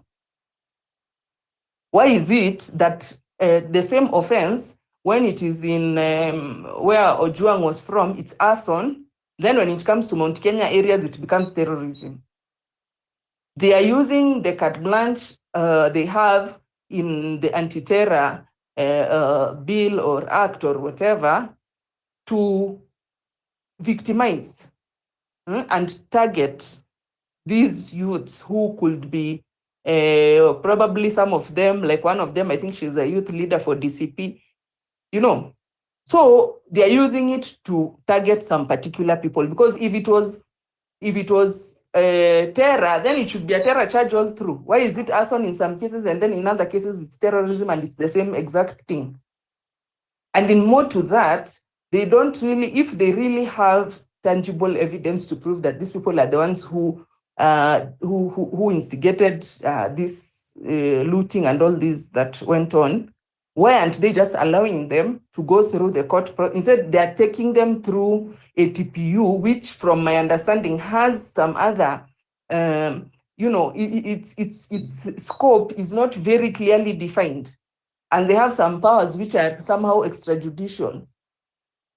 So if he's really keen on, first of all, showing goodwill, can he release those people? He can give them an non-custodial sentence, he can put them on probation, but they be released and all charges of terror to be dropped. He'd rather charge them with arson or looting or whatever, that the evidence is there, you know. And then also, all these offenses are bailable offenses. Why should you put for somebody a bail which they cannot be able to manage? When you put for somebody 50,000, 100, 200,000, and this is somebody who's coming from a slum, where are you expecting them to get that kind of a bail? You are supposed to be the Constitution entitles you to a reasonable bail, whereby if you are told it's 50,000 and you can't afford, you come up with the amount which you can afford. And then because it's a bailable offense, you're not supposed to just be staying in remand. What wataja kwa remand? And then the other issue, police brutality.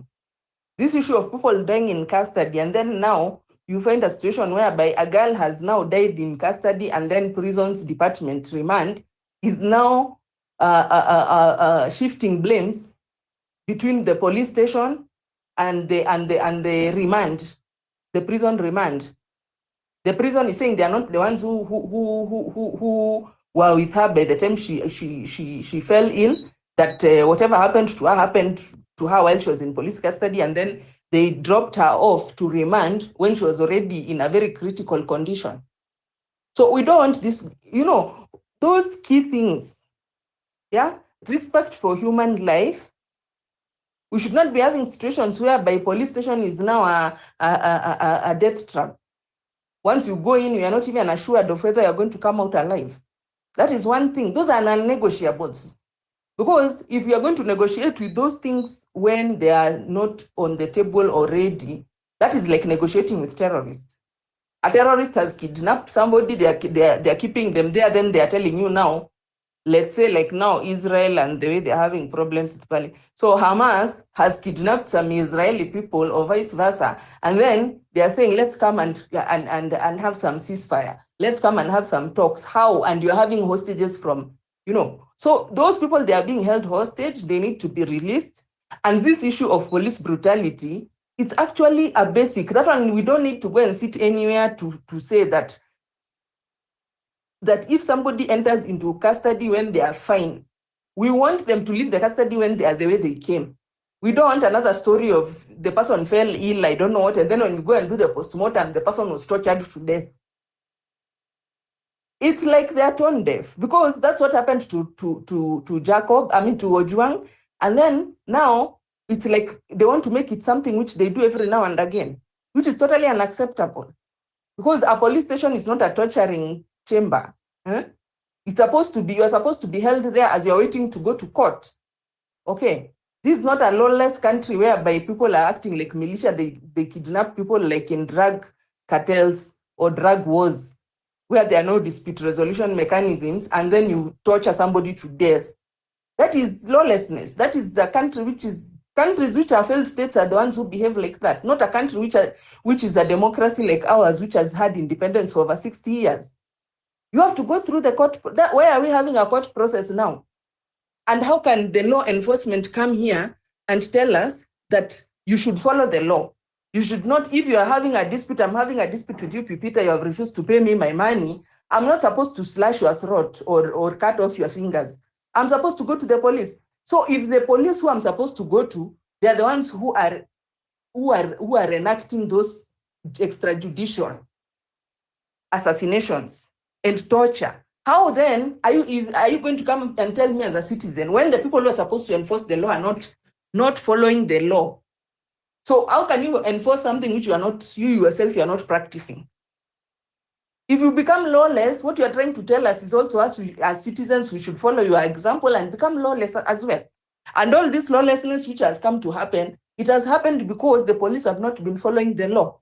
The custodians of the law, the enforcers of the law, they are not following the law. And it has now trickled down to the population. You can see the goons who have been hired and other people who are coming in. Maybe there's some even criminal gangs who are involved there. Like you always hear Mainanjenga threatening people with Mungiki, which is a proscribed group. So we need, before we go into any talks, we have their basic, their irreducible minimums, which there's no negotiation which is there. We cannot negotiate on those ones. Can those people who have been charged with terrorism be released? The youths who are in the cells, and those and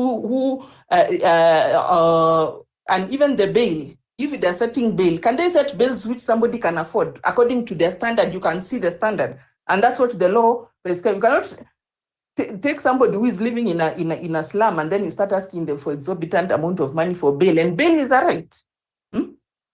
Yeah. So basically, let's first of all look at those things of human rights and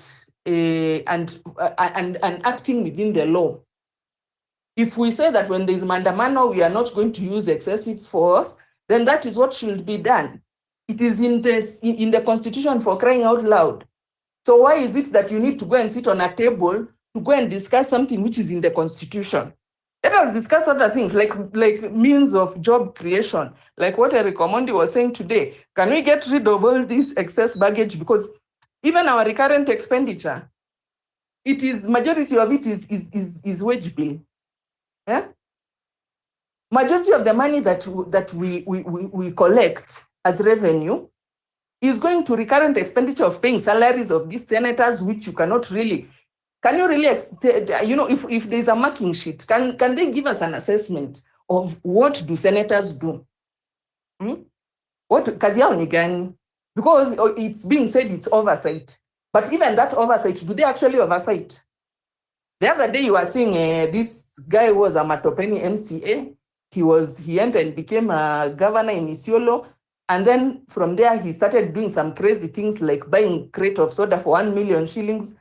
And the guy went over there and he bribed those senators and they let him off the hook when it's so obvious that this is totally unacceptable. It's not tenable for you as a whole governor to buy a crate of soda at 1 million shillings. Among other things, I don't know, he has how many advisors, 20 advisors or something to that tune, ghost workers, of course, that's money which he's paying back to himself, So these guys, we need to offload them. And me, I have always been supporting women's rep seat, but if removing those 47 women's rep can help us to be able to get free education from lower primary up to university, I'm down for it. Watoe, even the nominated, including the one for disability, let them all go, let them all check, so that if that is what is going to help, and governors and all those many people, MCAs and I don't know who CAS, CS, PS, all those people, can we have minimal wage bill and let the money now go into helping our people to get an education and to get basic needs like health?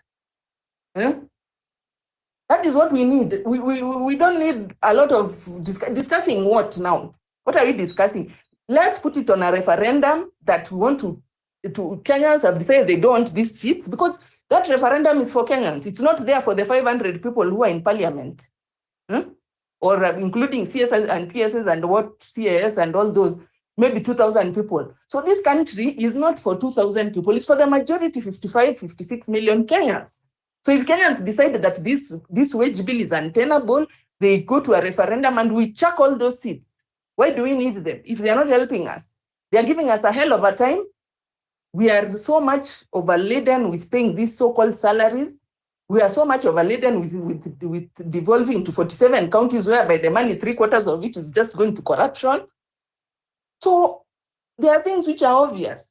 And there are things which even don't need a discussion. If Kenyans feel that these seats, they are not helping us, of which they are not, we can as well decide we go into a referendum na tupige kura hizo nini zote referendum tupige hizo viti zote zistrapio, including those women's rep.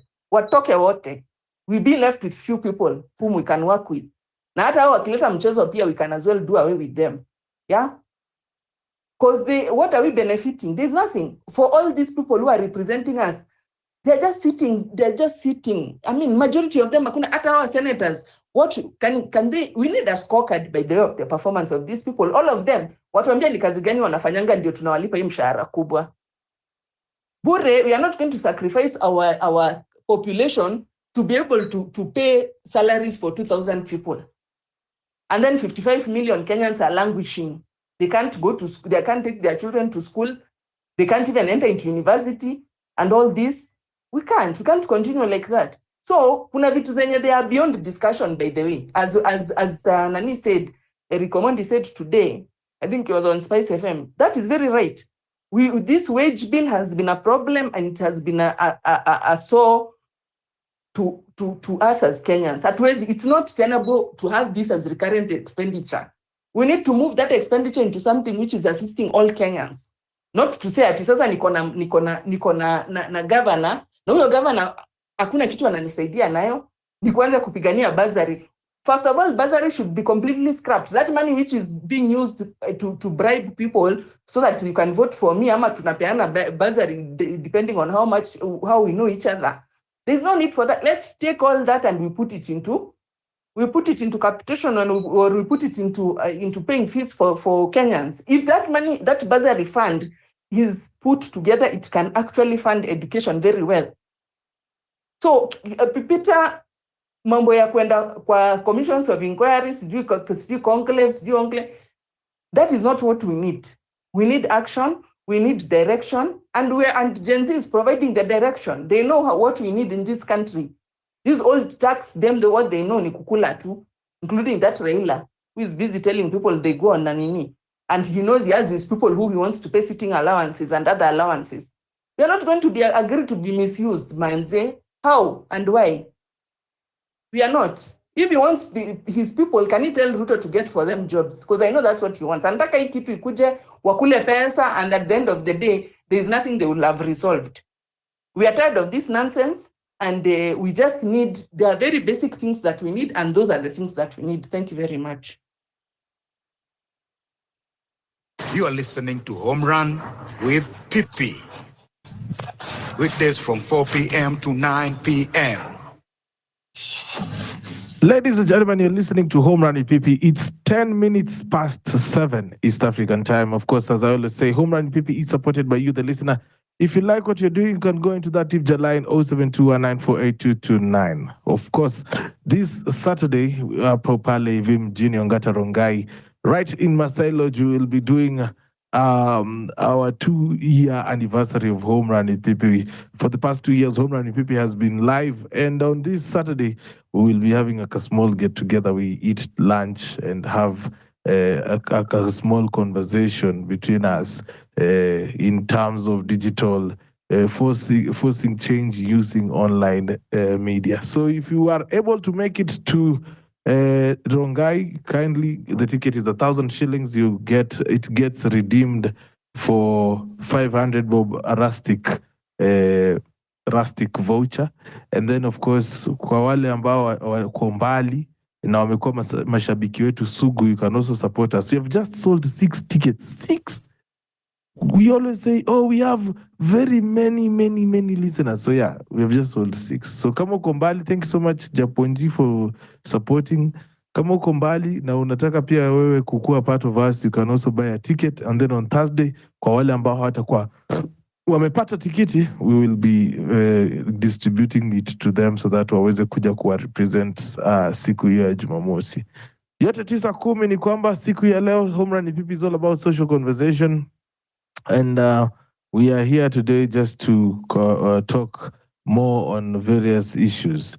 And today I saw the former Prime Minister talking about conclave, and I've seen Musalia Mudavadi talking about we need to talk, we need to do police reforms, all of these yada they had on for us. Kwa wale ambao wanasema kwamba maandamano hayakuwork, by the way, you are really wrong, because if they didn't work, then we wouldn't be having leaders jumping from east to west trying to assert dominance. I believe our activism is not in vain. And I hope we keep on working hard to get our country in the right track. Let's not give up on each other. Now I see the Red Hand Republican and George have joined us as well, like with Kimathi.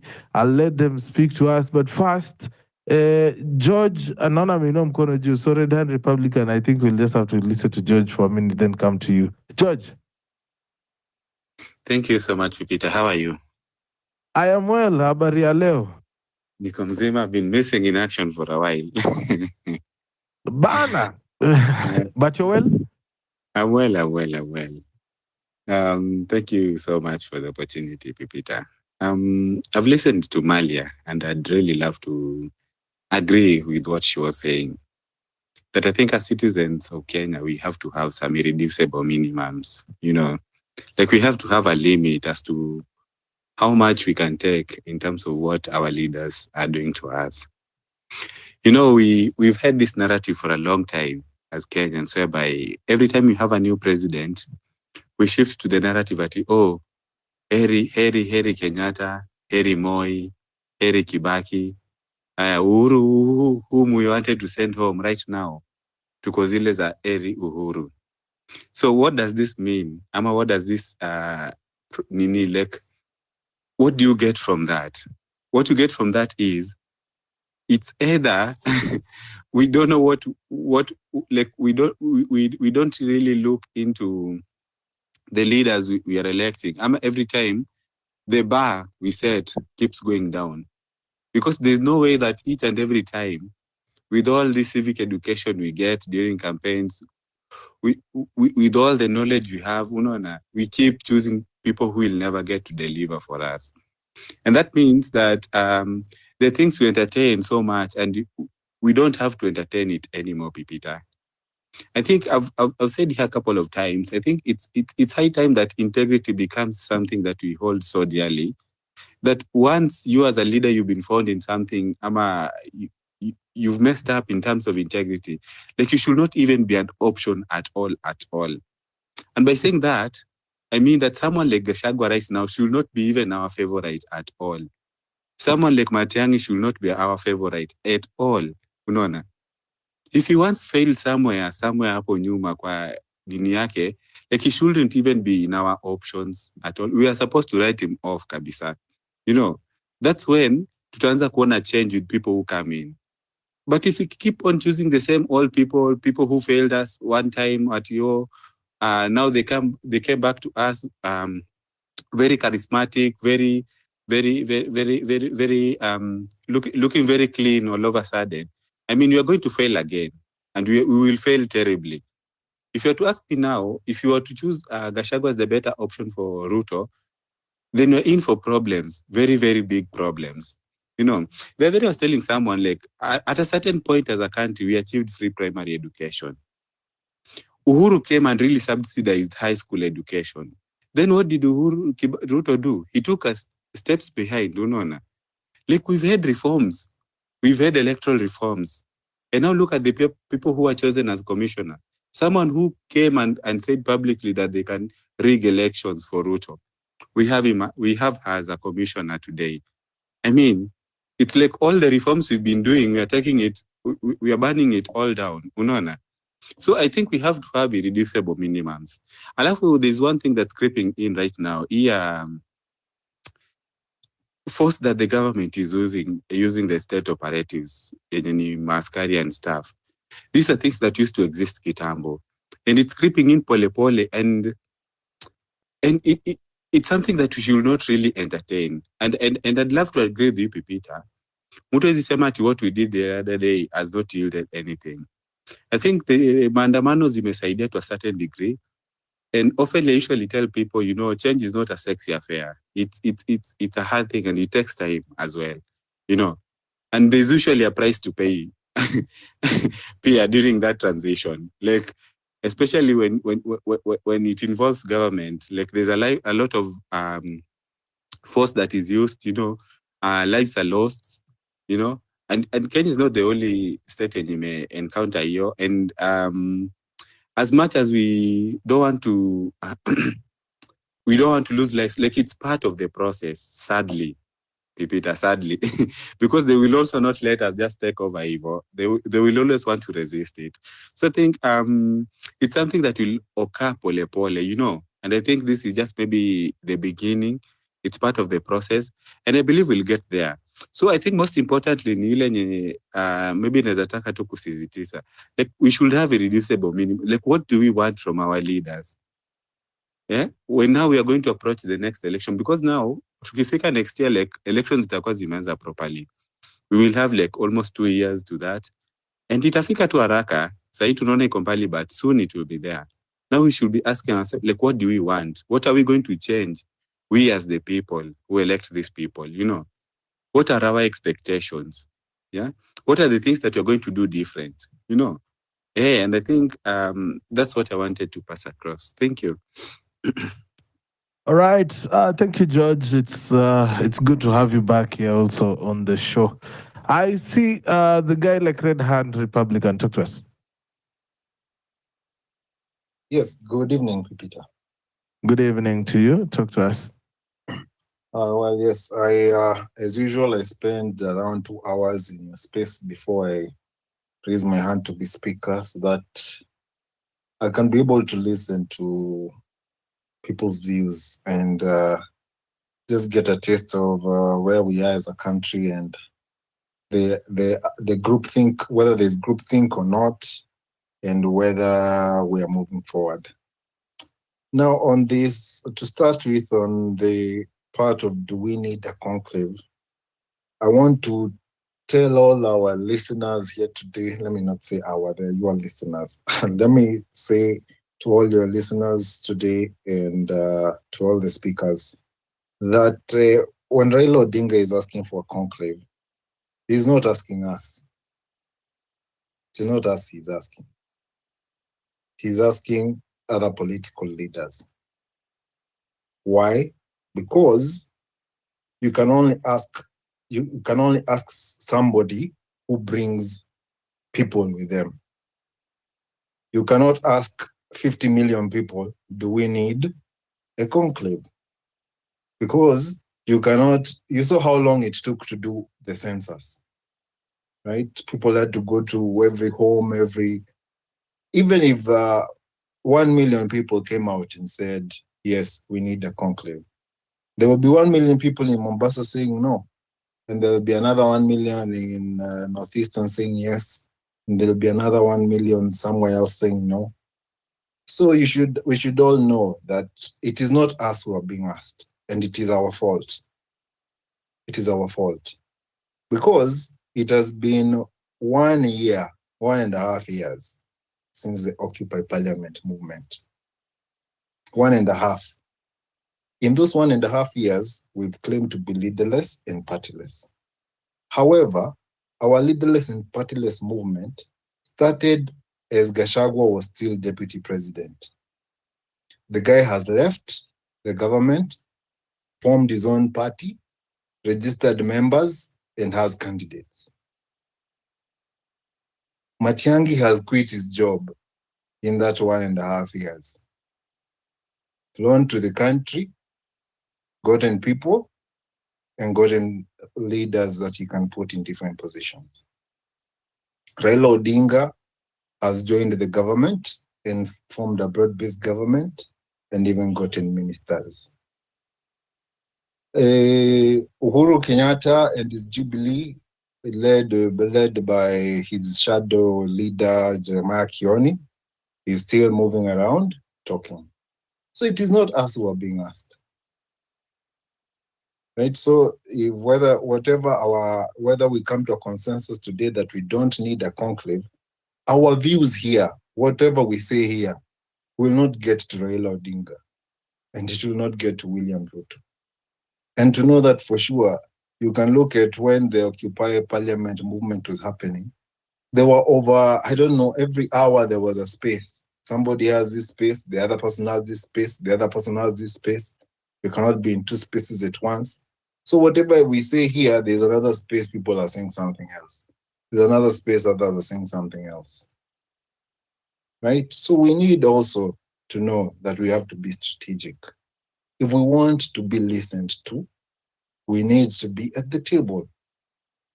It has worked like that everywhere around the world. Kenya is not going to be the first country to invent a leaderless and partyless country.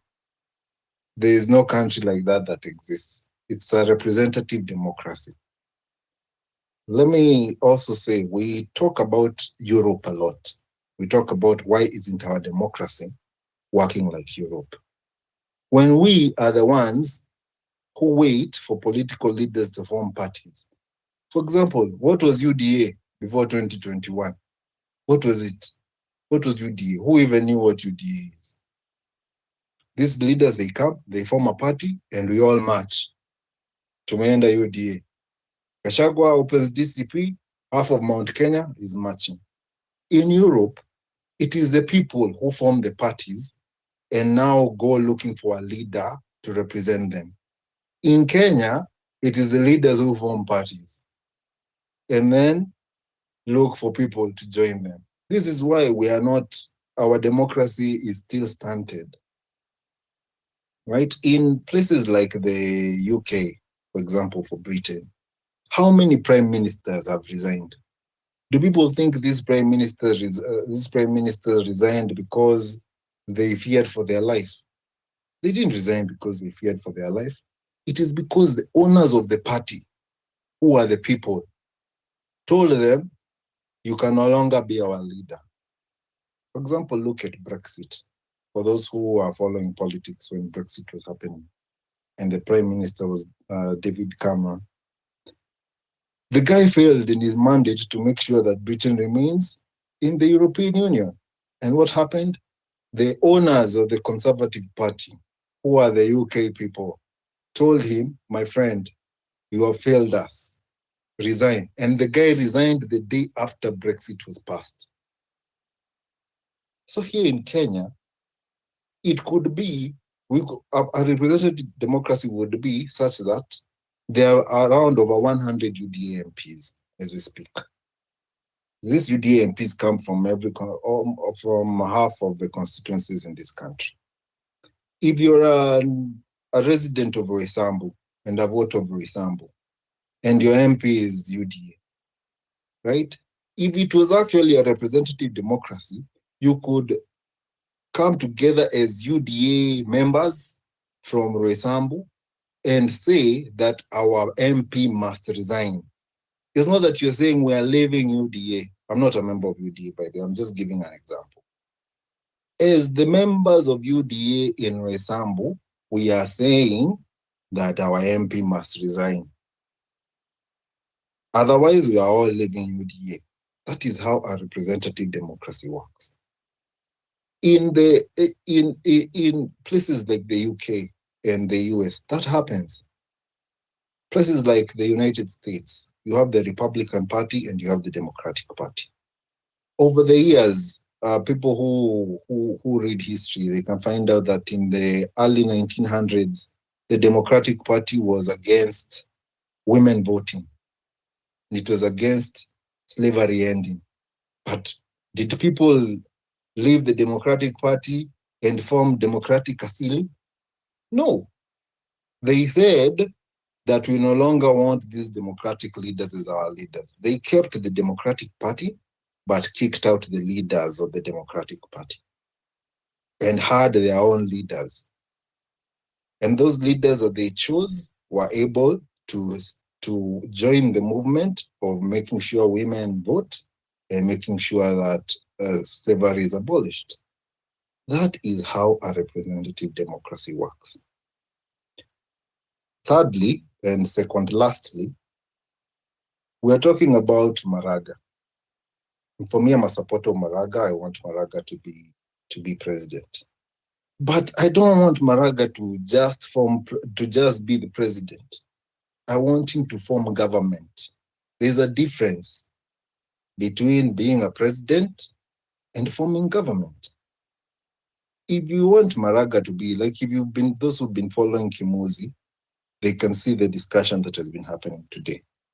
Where Kimuzi is saying, people were saying that they need Maraga to have MPs. And Kimuzi was saying, us, we don't care, even he can even be an independent candidate. Fine. Let's say we all vote for Maraga to be president, and he gets there as an independent candidate. The laws and regulations that we want free secondary education, we want free university education. Those laws are going to be made in parliament. So if we want to leave Maraga at the mercy of UDA, ODM, and Jubilee, you believe me that it is UDA, ODM, and Jubilee who will be calling the shots. If you don't believe that, look at how Raila Odinga has fashioned himself since 2007. You may win presidency, you may steal his votes, akosawa, weiba, but believe you me, it will not take 1 year before you call me to the table. This is how Raila Odinga has operated, because he knows as long as I have over 90 MPs in that parliament, you will not pass a bill without me. So are we ready to let Maraga be told that by Raila, by Ruto, by Uhuru, and by Gachagua? Right? We are failing ourselves as the youth. We are really failing ourselves. And lastly, We're talking about reducing the number of counties. I think someone played a clip of. I think Peter, you played a clip of Very Commandi talking about that. As I'm saying, the youth need to be united, because when Ekuru Aukot brought the Punguza Mizigo bill in 2020, majority of this country ridiculed him. People ridiculed him, told him, get out of here. Wacha kutuambia hizo story. That is what people said. Now for 5 years later, we are coming and saying that he was right. 5 years down the drain, just like that. We're talking, and even if we talk about reducing the number of counties, you ask me, well, with all the listeners who are here, we are all from different counties. Will your county and your county's residents, the people who live there, agree to let their county be dissolved? We also need to ask ourselves, will our county agree? Will the people of Siaya agree that Siaya should no longer be a county? Will the people of Kirinyaga agree? Will the people who are Singishu agree? Vihiga, will they agree? Garissa, will they agree? These views that we are giving would be very important if this was a forum where we're at our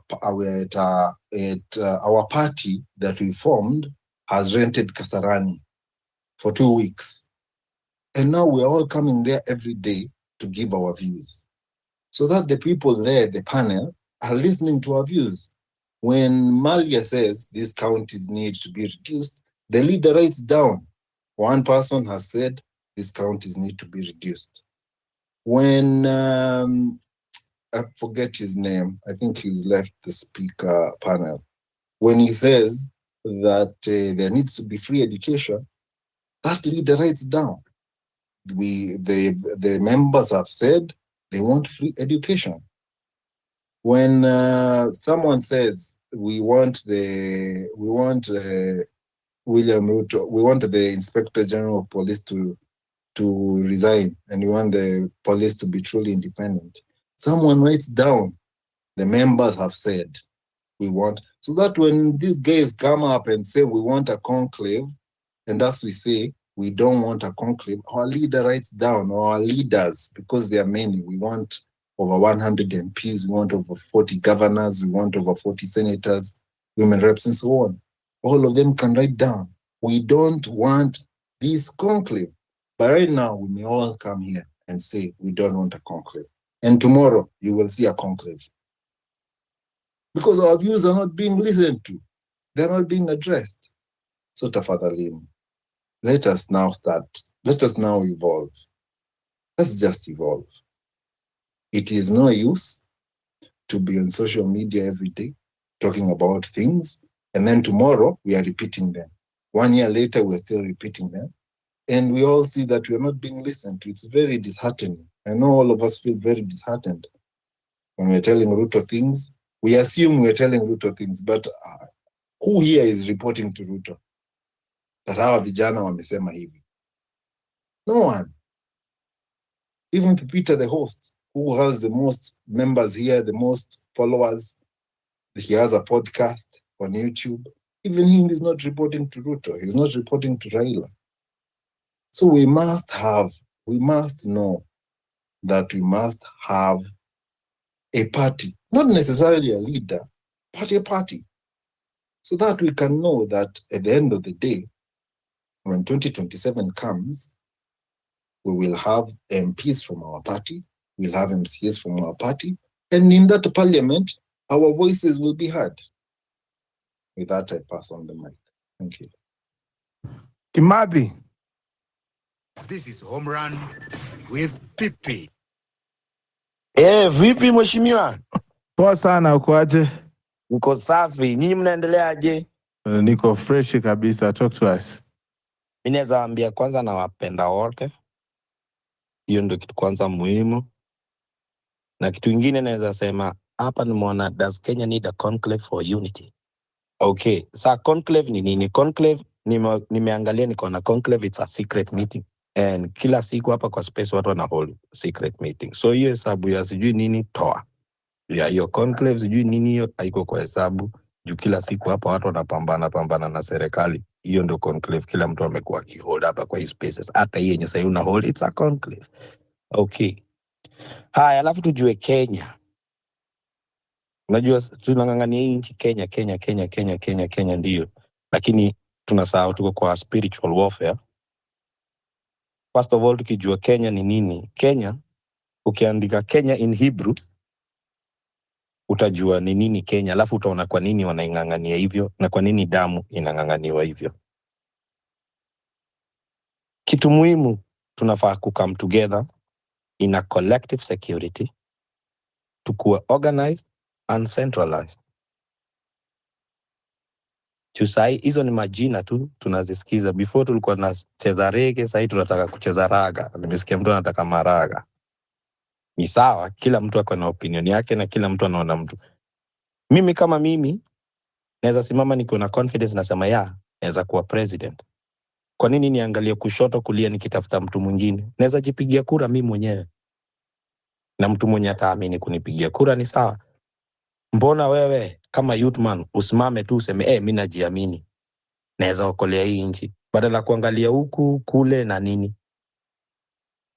Kama maandamano iliorganiziwa hapa na kila kitu, so ujue pia unaweza piga tu campaign hapa na ika succeed.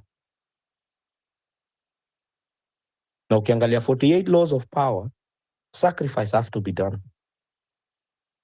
So kwa hii Gen Z movement, sacrifice ndo hizo zinafanyika. Damu bado, lakini mwili inaenda, lakini damu bado. Hawa wanajua, si ati wajui. Hii ilishaandikwa kitambo, ni saa hii inakuja kufanyika.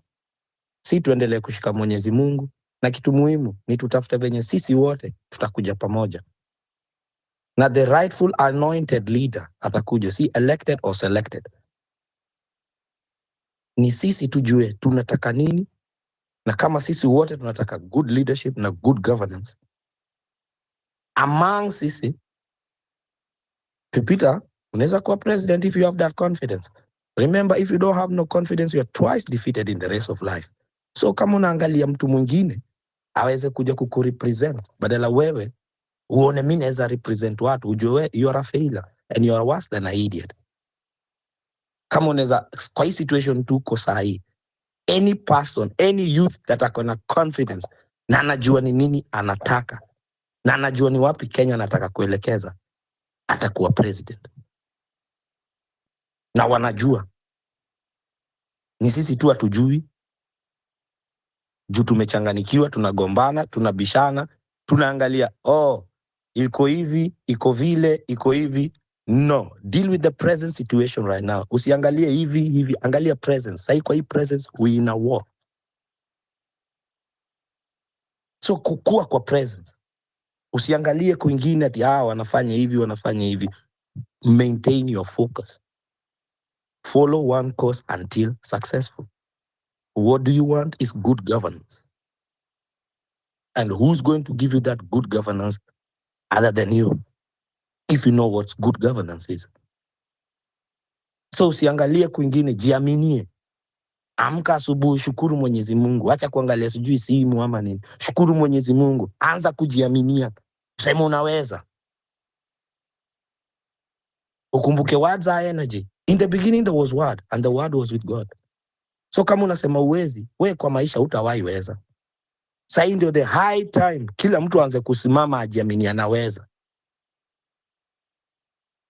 Juu tukisema drain the swamp, inamaanisha ni kila kitu. Yani tunaanza upya kama watoto wadogo. Kitu muhimu, kuna mahali tu tunakosea. Hizi kugombana kidogo hizi, kuangalia sijui nani ni huyu, vitu zingine petty. Na hizo ndio inatuangusha vibaya sana. Lakini tukisimama kwa mguu, tujue ni hivi tunataka, na tunataka wote waende. Na to come in a solidarity. Remember, we have to organize ourselves and come in a collective security. And we have to make sure we are centralized. Kwa sababu sahi unaona ni vita. So when we come in a collective security, Ni bullets ziko ngapi kwa chamber? Ujue Ruto ana force. Sasa imefika mahali hawezi ficha tena.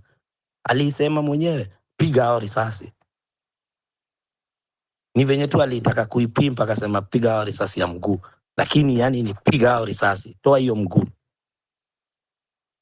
Risasi ichagui ni mguu ni wapi.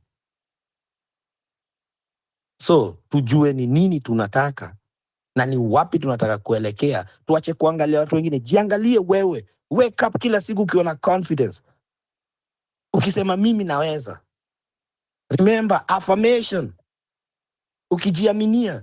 Ndio hivyo. Si hatutaki watu wengine mnatuambia sijui we want young leadership. Na kama stories za pesa wacheni kufikiria sijui nini. Utajikampenia tu hapa kwa hizi online. Kuna ma TikTok, kuna ma Facebook, kuna ma Instagram na nini. Bado hizo ni channel za campaign. Watu wako na ma smartphone round hii. Civic education inaendelea kitembea huko. Sasa tuache kuangalia sijui watu wengine, tujiaminie sisi wenyewe. Hakuna mtu atatusaidia, ni sisi tutajisaidia sisi wenyewe. Hata kama mnasema ndo huyo Maraga, lazima kuwe na Mbogi. Haizi kuwa tu yeye peke yake. So tuangalie kila siku kiamka ufikirie, mimi naweza kuwa MCA, mimi naweza kuwa senator, mimi naweza kuwa kuwa na hiyo confidence. Juu sahi ndio hiyo the right high time. Na hakuna kitu kingine inaenda kutusimamisha. Mwenyezi Mungu ashaamua na ashaamua. So hiyo kitu wanajaribu kufanya zote njia. Ukumbuke Kenya yetu, si ati ni Kenya tu inchi tu hivi. Kalikuja kama ka princess. Kalirudi kama queen. Mwingine alikuja kama senator, akakuwa president. Wajuzi alikuja tu hapa, sasa ni pope. Alikuwa January Kenya, sasa ni pope. So unafaa kujua uko wapi na kwa hivi tenye tuko. Ujue Mungu ako na sisi. Mungu atuachilie.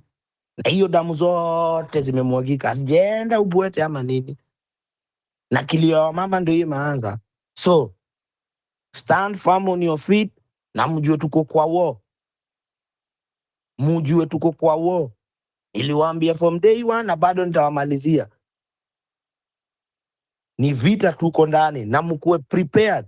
Not physically but spiritually. Usiangalie the physical part, look the spiritual side in it. Alikuja kana makanisa So inatuambia hizo makanisa hata si mali petu pia. Kama waliweza kuweka mtu mwenye aliweza kuchoma mtu kwa kanisa, lakini bado hao makanisa ndo walimuendorse. So ujue pia religion hivi tu bado imetufunga tu miguu. So tusimame imara, tupendane, tuache kugombana kidogo. Mangori zingine hata zileti shangwe. Sasa tuangalie tu kwanza, tutatue tu ingori kwanza, alafu hizo zingine tutadeal nazo. Lakini for now tukue tu tukijua si rahisi. Na iendi kukuwa rahisi. Na inaweza kuwa rahisi kabisa, na inaweza isha na siku 2 hata 3. Tukikuja wote tu pamoja. Na tujue ni nini tunataka. Tusijichanganye, tusijidanganye. Na kila mtu kila siku kiamka asubuhi, wewe hata usifikiria hata mambo za nini kwanza zinaendelea huko nje. Chukua hata dakika 10 tu wewe mwenyewe. Yako wewe mwenyewe tu. Kuweka akili yako ikuwe sawa. Juu wazimu anataka kila nchi yote mzima watu wakuwe wazimu. Juu mtu mwenye yuko sawa akili hizi uliza, kwani mimi niko wazimu? Kwani mimi niko wazimu?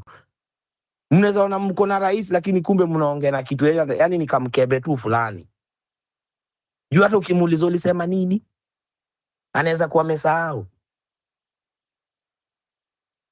Ndio maana anaitwa Kazungu. So tafadhali tu, mimi naomba tu tupendane, tushikiliane pamoja kwa hizi spaces hivi. Tukikuja tuangalie ni wapi tunaweza jengana, ni njia gani tunaweza fanya hii kitu. Tusiangalie ati hiyo ni blame game, na hizo ndio bado zinatuangusha. Tuachane na hawa na tuanze kufocus na sisi wenyewe. Ukishinda ukisema huyu vile, hakuna mali tutaenda. Tutabaki tu pale tunaangalia msaada. Msaada ni sisi tunafaa kujisaidia. Ni sisi tutajisaidia. Kuna mtu mwingine atatusaidia kwa hii noma. Niyo tu. Shukran jo. Five,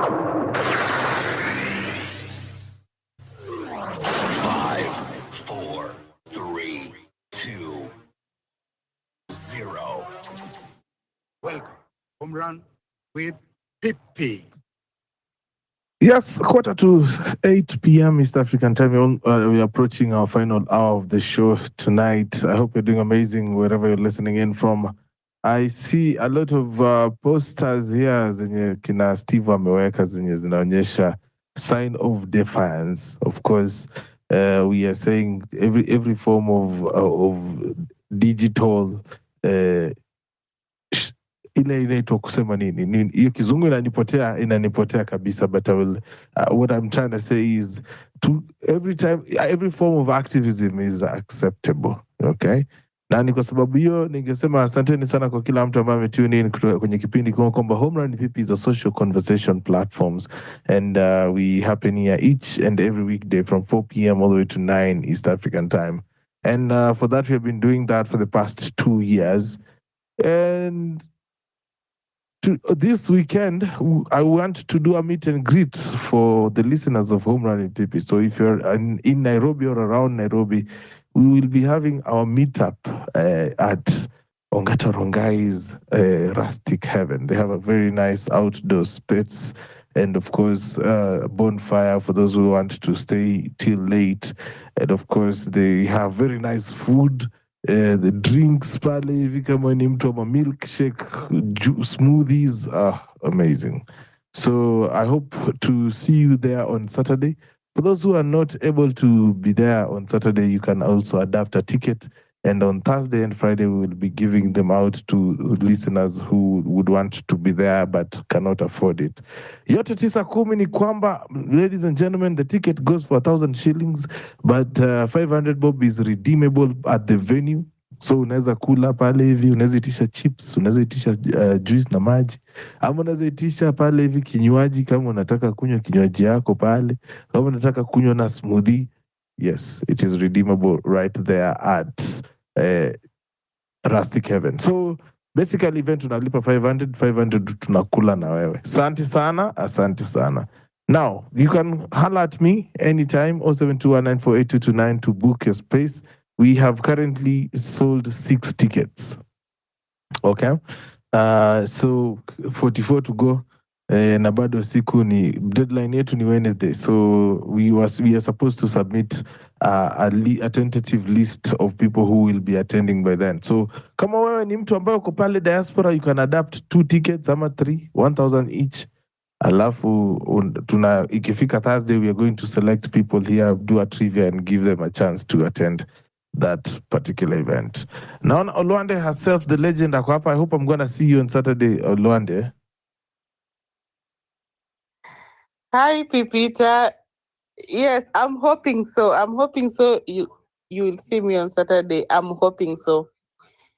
Yes, thank you very much for the platform once again. I have been listening for quite a long time. Yeah, na mimi mniwie radhi, lakini sitawaambia kuwa mpendani. Mimi nitawaambia mtumie akili. Na nasema haya kwa sababu ni kusema haya, wacha tu nirudi kwa Kiingereza jameni. Haya. Now, I'm saying this categorically. When we look at the Constitution of Kenya, there is a section of 2/3 gender rule. And specifically talking about leadership is what has brought me here to be a speaker today. And looking at leadership, I want to talk about women leadership. So currently we have governors who are women who are doing nothing, absolutely. If I look at categorically the governor of Nakuru, who have missed to be in office for months without any explanations, right now, she's again claiming she's working. But looking at it, apart from grabbing lands, we are not seeing her doing any job. So I look at these women in leadership and I wonder, why are we even having women reps in the first place? So as a person who is in the humanitarian sector, and I get to visit some of these events like GBV events, which the government sets aside money for gender each and every year, each and every financial year. And because citizens are uninformed, I don't know if I've used the correct English, but categorically I meant that they are not aware. You find that at the end of the year, each and every year, you guys, I want you to be very observant. Each and every year, like last month, there was GBV awareness event. So that is the only thing that takes place each and every year, and it's always an event. So if you go down to the ground to figure out really how does the government handle GBV cases. Yes, in every police station there's policemen. There are policemen specifically for GBV, and occasionally the CSOs do a lot of trainings to them, but they are transferred every now and again. Again, in those counties, there are women leaders. So you wonder why they allow that. Secondly, when you go to hospitals right now, we have a problem. Actually, it's a crisis. If you're not keen enough, I can tell you that right now the government demands that you pay for SHA in full before you get any treatment for the full year. And they claim that if you don't have the money to pay, they give you some hustler funds. So these hustler funds again cannot pay for it, all of it. So I don't know if they know that my grandmother cannot register for that. I don't know. And especially women who necessarily are in the villages. I don't think they know the procedures of doing these things. So that comes to my question. In terms of leadership, what are women doing? Apart from whatever we see, they are sexualizing leadership. Apparently, I've taken my own time to look at even women who were nominated in those seats. The only woman that I can see that is doing a good legislative work is Christina Asiege, Millie Odhiambo. These are women who are advocating even for women's rights. Okay? The rest are doing nothing.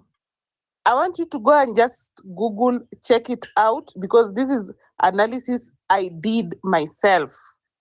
Apart from those two women, I can tell you categorically the rest, I don't know how they were given these seats. So people have sexualized leadership. And I agree, we women, yes, we were given weapon, which is the vagina, to make men submit, to make men do whatever we want. But I don't think in terms of leadership, that should be the main issue. So in terms of women who are leaders, I think we are a joke. We are complete nonsense. We are not working hard enough for the women in this country. In fact, I even wonder if some of them are mothers or not. So as I speak as a woman right now, I think we need to do something about that. Because once you've used your body to a man and the man has tested your body, definitely, you cannot expect to tell that man whenever he is wrong. That is the weapon he will use to subdue you to submit. The moment you sexualize leadership, it becomes useless. So that is my number one point. My number 2 point is about leadership, and specifically it's about parliament. And I think today I even posted this on TikTok based on my analysis. And I can tell you, for the MPs that we have, plus the nominated ones, I can tell you there are piece of jokes. Because even me as Grace Olwande right now, Grace Olwande, if you tend to Google my name right now with your phone, Grace Olwande will appear with whatever Grace Olwande does in terms of advocacy and any other work that I've been doing. It will appear. So today I was doing that search. I think I did for like 100 MPs. That's a lot of work, and I agree. So in those MPs that I did, among those 100 ones, I could only see Peter Salasia's job. I could see Millie Odhiambo's job in terms of advocacy, in terms of human rights, in terms of leadership in general. Didi Njoro, I could see his work very well. Other MPs, most of them, apart from being in the parliament website, there is nothing to show.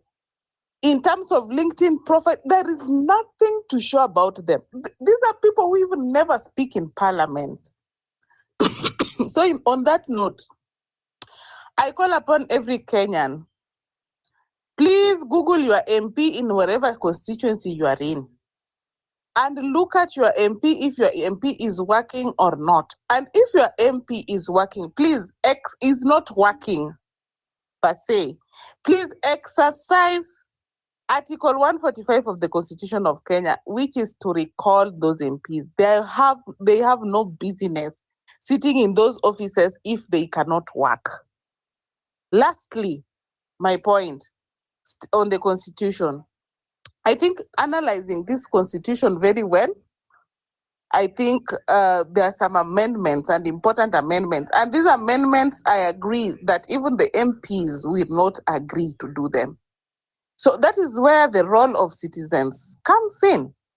It is your duty to collect signatures and to also draft a petition to air out your views. Like, honestly speaking, I don't see the need of we having all of those senators, all of those women reps, all of those, how do we call them, governors, 47 per se, plus deputies. And we have seen situations where even governors are impeached, and deputies that are remaining there forges ahead with their work until without a deputy. They work without deputies. One, I saw Nairobi when Mike Sonko was impeached, there was no governor. There was the deputy governor who worked for a very long time until a certain woman was, I don't know, I can't remember her name clearly, but a certain woman was also sworn in Mike Sonko's position. So we don't need the deputy governors. We don't need them. Why are we even paying them? Why are we? And we have to also write these petitions to in a way that before you become our leader, you have to show us your academic qualifications.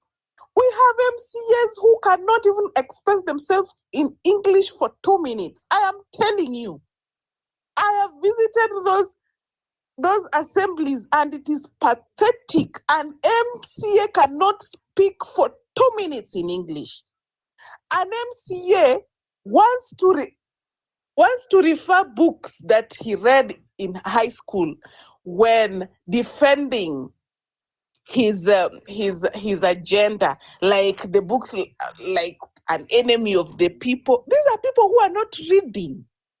Honestly, I expect a leader to be very informed. I expect a leader, when it comes to books, he should tell me a lot of books he has read. If your reference is your high school book that you read in those symposiums, then you are a big joke. You are not even fit enough to hold any public office. Let us look at these things and let us draft those petitions to ensure that our leaders are qualified leaders in terms of leadership and in terms of their accountability capacities. It is very wrong to elect people like Odhiambo from this MCA from Korokocho, uninformed, Apart from, he cannot even know that he's supposed to be unfatting. Anytime he's in any public platform, if you hear him speak, you can puke. So these are the things that we should be saying no to, and we should be drafting a petition categorically to address such kind of issues. Lastly, now, when it comes also to this thing we call leadership, and if we look at, I'm sorry, if we look at what the Constitution says in terms of multipartism, I think today I registered my party today. I know many young youths are coming here telling us, oh, we should be having a new party, we should be having multiple parties. Whom do you want to give that mandate to create those parties if you yourself, you are not taking that initiative to create those parties? Honestly, you are not creating those parties among yourselves. You want somebody else to do it for you. It means you are unserious. If you know the parties is what we need multiple parties, and we need to organize so that those youths, and I like what somebody brought up here, that campaigning will not be a problem because we have social media platforms. If at all I know Pipita is going for a certain seat in Rongai, it is my responsibility as a young person to push Pipita's agenda to become a member of parliament. And the only way I can do it is through my social media platforms, through talking to people wherever I am, and we will have votes. So if you are there thinking that somebody else is the person that should be creating a party for you, I think you are in a wrong course. It is you to take that initiative. It is you to take that responsibility. Let us stop waiting for other people. Tunaka ships. Mvua ishawai nyesha na uko na ships. Unazichapa na haziendi, zimesimama tu pahali. Inaongoja nani ataenda kwanza. That is how we are behaving. And when we are behaving in such a manner, we will go nowhere. And I really agree, I tend to agree, Ruto should go. But Ruto cannot go and leave the same parliament. We would have done nothing. So if Ruto goes, every politician who is dubious should be going home with Ruto. You cannot remove Ruto and leave the same people in power. So on that note, we are calling on MPs. It is time for us to look at our MPs and also be ready to sign those signatures. So at least we can send 10 home. If we send 10 home, people will style up. Thank you. 5,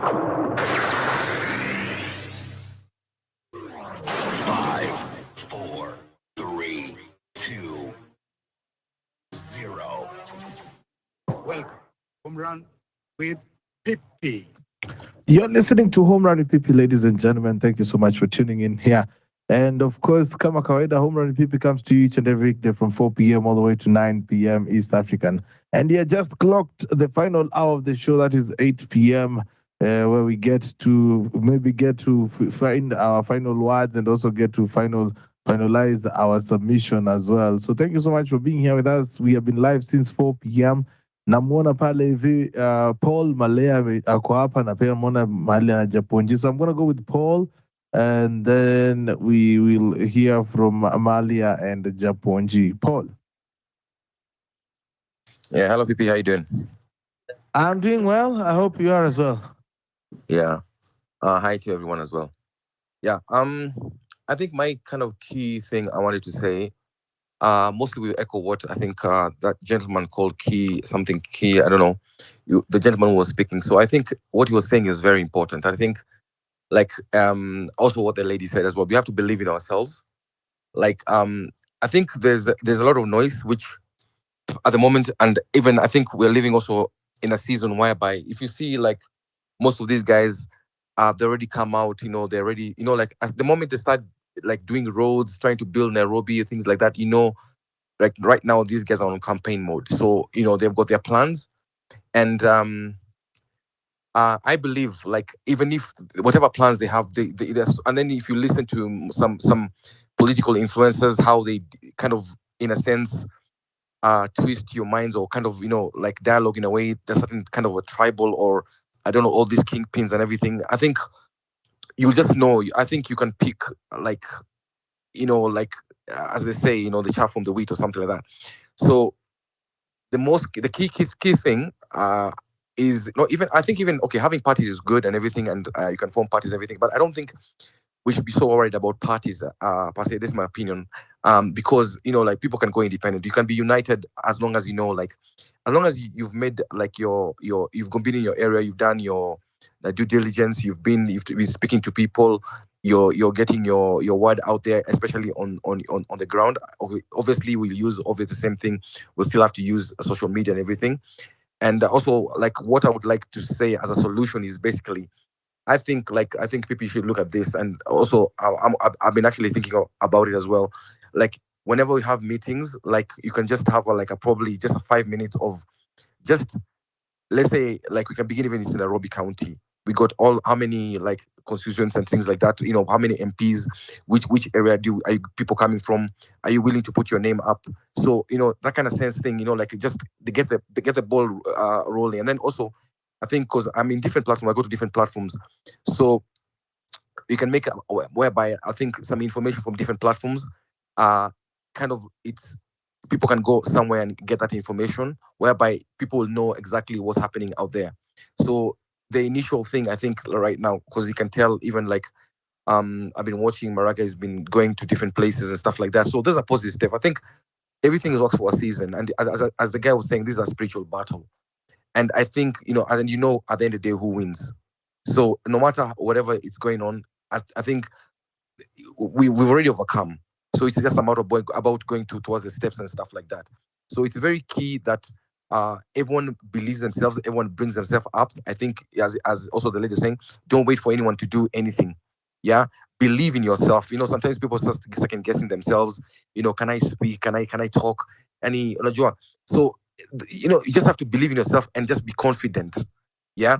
If there's someone else who's going to come out and be better, and maybe has got a better agenda than you, other day, you'll feel within your guts, and people will resonate with the one who's actually, is being felt, and you can actually see the works, and and I think if you make things transparent, if as long as you're transparent, I think things will work. So my kind of thing is like, yeah, we should really focus and then work our way plan.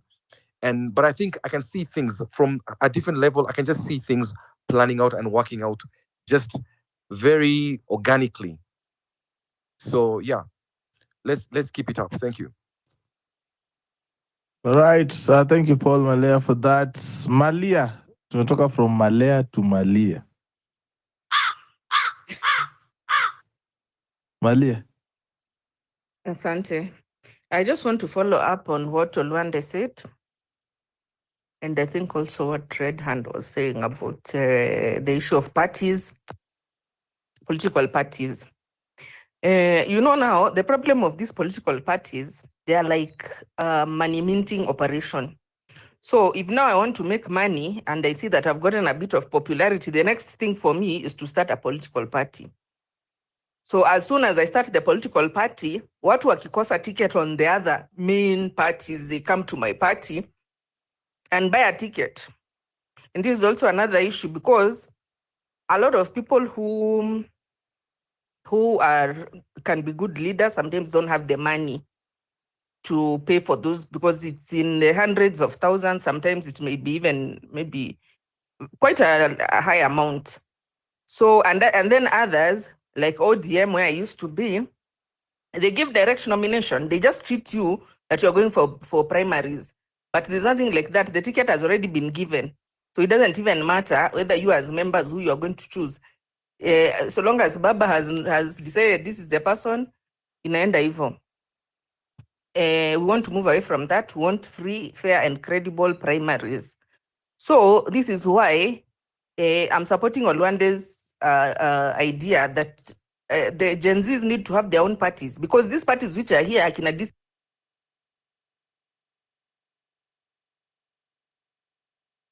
and therefore, if you as a Gen Z, you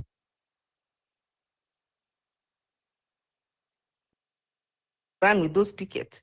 And what I don't know who said about the issue of you can be the president and the leader of government. You see, this issue of independent candidates, you have seen how they've messed up the former governor of Meru, who was a very popular candidate. She won with independent party. I mean, with independent as an independent candidate, but she didn't have anyone to support her in the assembly, because the assembly was full of UDA people and Mbas people. So there she was. When she needs the support, she can't get it because she's an independent. She could be very popular, but party backing is very important. And that's why when you are starting this, when we are fronting somebody, even if it's that Maraga or somebody else, then we need to also have enough members of parliament for him to be able to get around, because he'll probably need to do a lot of amendments, a lot of bills, a lot of this and the other. And now just imagine that the people who are there are UDA people or are ODM people, and they're against him. What happens then? Even that impeaching, they can impeach him very fast. So we need to think about that. And therefore, it's very important that we have our own parties which are friendly to us and friendly to our situation, so that if you cannot afford 500,000 for a ticket, then there's a party for you which can be able to take you even with 20,000, or even free for that matter. So that is very, very important. That mambo na independent candidate, I think tumeona kikiramba watu wenye wako kwa independent. If you are an independent candidate and there are some people who you are dependent on to move bills, to do things in the county assembly, to even stay on the seat, you are going to have a very rough time when you don't have anybody. Imagine, not even a single MCA. It's a very terrible situation to find yourself in. I want to talk about the issue of women leadership. Women leadership used to be something which was reserved for accomplished women. If you look at the past, we used to have women like Phoebe Asiom, we used to have Professor Nzomo, but gradually, women leadership in this country has now been reduced to sugar babies of politicians. It's like a beauty contest now. The most beautiful person now is the one who is going to become the women's representative, and that's why we are getting it wrong, because we have very accomplished women in this country. We have women who can take us to another level, a very seriously other level, if they can be able to get those seats. Like you can see Christola Sige, she has just come in, this is her first term, and she has already drafted that PWD bill and gotten it signed and passed into law. Whereas we were having some other men there like Songok and Mwaura who are just simply joyriding. So we need to move away from this. And this is a problem that we are having as a population, because tunaendaga kupiga kura kwa women's rep based on looks, based on kama akona hips, sijui kama akona behind, and then a lot of these women, even how they ascend into those offices. Let's not even talk of the nominated ones like Akina Karen Nyamu, who you cannot really understand what do they do in the in the Senate. Totally nothing. Just catwalking is what she does, and just defending UDA in a very manner, very foolish manner, with no intelligence. So we cannot afford to have a situation whereby you are going to be the people in power are going to be nominating their sugar babies to be either nominated, or they use their platform. Like now I'm seeing this one of Oparanya, his current sugar baby. She is now, it's like she wants to run for women's rep. So from that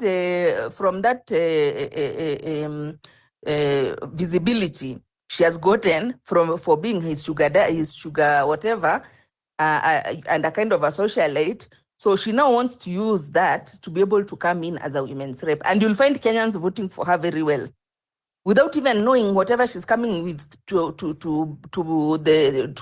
the office with. What is she going to offer? Eh? But Kenyans, we are kind of, I don't know what's happening to us. It's like, are we becoming, our intelligence is getting lower, or what is happening? Because we used to, I remember the leadership which we had at Kinangil. We had serious leadership, not based on drama, on being a socialite, and there's also another problem in this country. This country, as long as you have visibility, you can go into politics. Even if you are a socialite like Vera Sindika, you can run for office based on that socialiteness and that visibility that you've gotten for being a socialite, and you find yourself kabisa umeingia. But what we need, if you're nominating someone like this lady, I think MP for Samburu, she was nominated, and she's a substantive leader.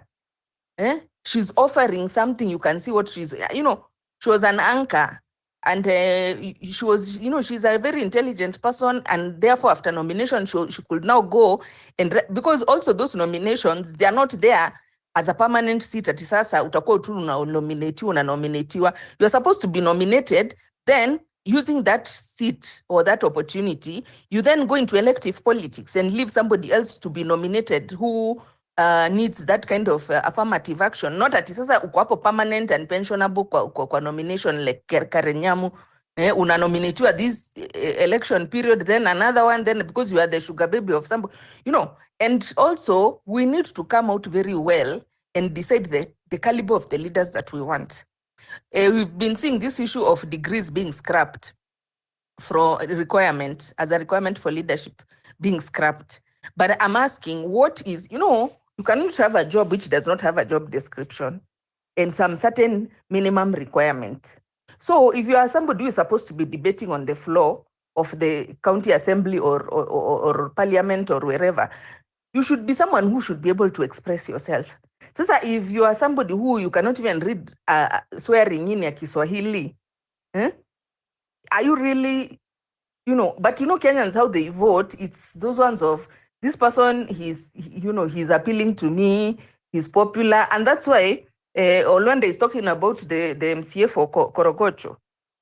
So the people in Korogocho, they vote for the person who they can relate with. Lakini now the person who they are voting for, kwa sababu hawezi vote kwa ule mwenye, they could be in Korogocho, there's some very learned people, but they're like, achana na huyo wa kizungu mingi, this is our boy, this is the one who understands us and all this.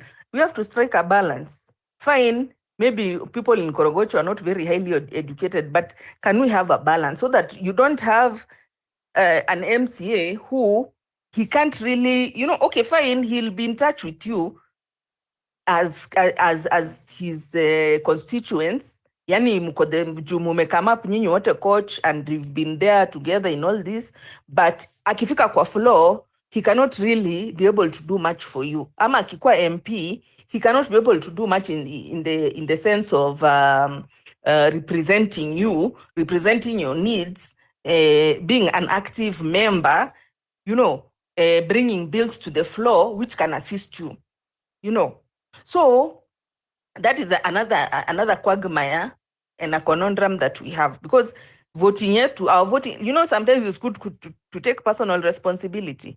We're also having a problem with the caliber of people that we choose, particularly women's rep. Me, I've seen this, that ukiona wale wanawake wenye wanachaguliwa women's rep, it's like it's a beauty contest now. Yeah, you just pick somebody because, well, she's more beautiful, or you have been seeing her hanging around with a politician, or like Oparanya, you have been seeing her having a good time with him, and on her Instagram. So we are like, okay, let's vote for this one. But is that now the criteria for voting for someone because she's a girlfriend of somebody, ama she's a sugar baby of somebody who is a prominent politician? We need to move away from that. They 1 minute. Very accomplished people, and therefore we should choose those people. Let's try and balance. Yeah, relatability and representation is very, very important. Thank you. This is Home Run with Pipi. Erickson, what do you have to say to us?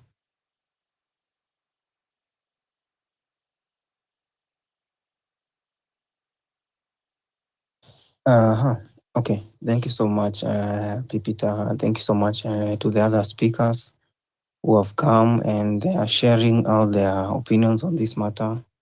So what I think, to me, much has been said by Malia and the other speakers, but what I can see, number one is, if we have a conclave, not a conclave, but a conclave rather. So if we have one, so what, to whom is it benefiting?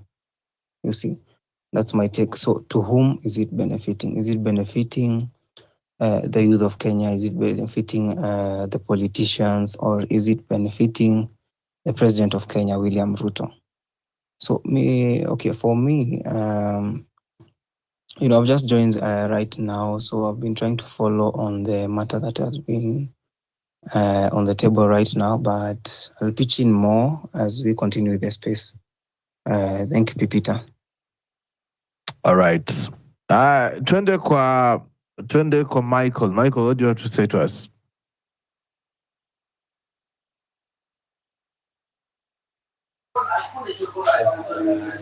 Thanks again, Pipita. Mine will be complete. I will speak on the issue of IBC. And first, my fellows talking about party, having a party, a weak party. But have we been in a place where you can ask ourselves if we can have this party, a solid party that we are planning to change, to make this Kenya a bit again? Because we normally talk a lot of stuff, a lot of things around, but we have no a conclusive thing to be based on. For me, what I believe is like when you come out as having that unity, having this zeal of leadership, that we could find someone that you can trust and someone that you can feel safe in his or her heart, whom will bring change for this nation. And about the IBC, I'm not sure that IBC is really honest for the coming election. Because tumesikia watu wakisema kwamba even if they have less votes, they still grab other votes. So how are you sure kwamba this IBC is for the people, for the citizens, not for the government, for the state? Thank you.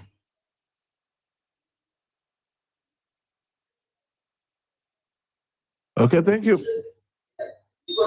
I don't know if it's me ama tunakupoteza mic, uko kwa kelele kidogo. Maybe then talk later before you close the session. All right, so let me go into the comment section while we're at it. Good. We're gonna go into the comment section to see what's going on. What? Ladies and gentlemen, as always, I have to tell you that Home Run PP is supported by you, the listener, and that is why we have the Tipja line over there, 0721948229. That is how we keep these studios running. And if you like what I'm doing, you can always go into that Tipja line to support the show. And also, of course, this Saturday, we are having Home Run with PP at 2. Celebration, of course, it will be happening here in Ongata Rongai in a place called Rustic Heaven. And we will be having some nice afternoon chill out. Kwa wale watu ambao mnataka kukaa na sisi mpaka jioni hadi usiku wa manane, tuko hapo hivi. Rustic Heaven will be celebrating 2 years of Home Run with PP, and also we'll be discussing the future of digital online media and what we can use, what we can do about it. And also I'll be launching 2 amazing things. I don't wanna break the news, but make sure you have a ticket. The ticket is going for 1,000 shillings, redeemable by a 500 bob voucher inside Rustic Heaven. So make sure you make a date with us, and we are currently at 6 tickets. Ningependa sana tungeuza tiketi 4 tumalize hii wiki hii siku na 10 tickets, ingenifurahisha sana. So anyway, If you are not in the country, you can as well buy a ticket, and then we will give it to the listeners in the country who probably might not be able to afford the ticket or might not be able to get the money for the ticket. So yes. Hi. Having said that, let's go into the comment section first and see what people are saying on that side. Japonja amesema tiketi yake moja tumpatie Betinjeri. Kumbe sasa hiyo ndo siri. Okay. So Betinjeri, wewe jua tiketi yako moja hapa hivi nimeandikiwa, it's yours from Japonji. Nice. GK Genius Ghost akasema one ticket from me, amepata yake pia na yeye ameweka tiketi yake. Guy Aram anasema tell them to negotiate with which charter with the chapter 6 of our constitution. I think he was responding to one of the comments in the space. The commentator Waweru anasema kwamba it feels like we're being taken backwards. Churches are now calling for dialogue. Gachagua is trying to hijack Gen Z plans by urging us not to protest. Lagat is reportedly turning to office after the judge declined to block him. I'm honestly feeling disgusted. Huyu ni the commentator Waweru. Ai, nakueleza.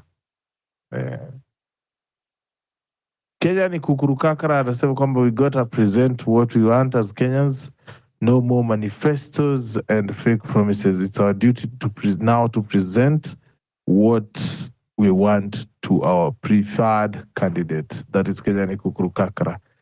Kenya's 2% of the answer is simple. Pinpoint a single one, not even two rogue police officers having time to for police brutality.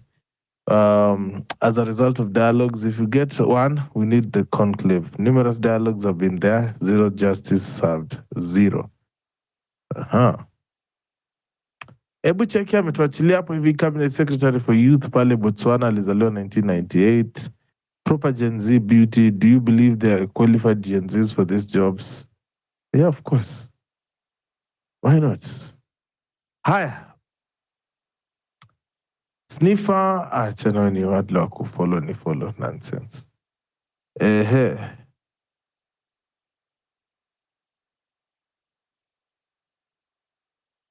Martin Richard said people need to discuss the possibility of recalling MPs now that the IBC has been established. Martin anasema bado no to Raila Odinga no Sumkate talks, we need retirement age to be 55 years. Wanasiasa wa Kenya watakubali 55 years kweli? Kigosi anasema conclave kitu gani? Wafanye tu kama wanataka, hiyo si ya Kenya. Of course, it is the history of our leaders to do things on their behalf. Utaona next week wame launch conclave report. KJ anauliza, huyu anaitwa Kambuni Jeremiah anasema a conclave for what, with who? Lives have been lost under their watch. When Raila had a chance, he went ahead and negotiated some deal called broad-based government, and now he's here telling us dialogue. Let him go to hell with his fake dealings. Gresolwande, even in your book, you have a whole chapter for Raila Odinga. Do you think this conclave thing, honestly, would you think is going to solve what we are going through as a country? I see George on the mic first. Let's get George and then Grace. George.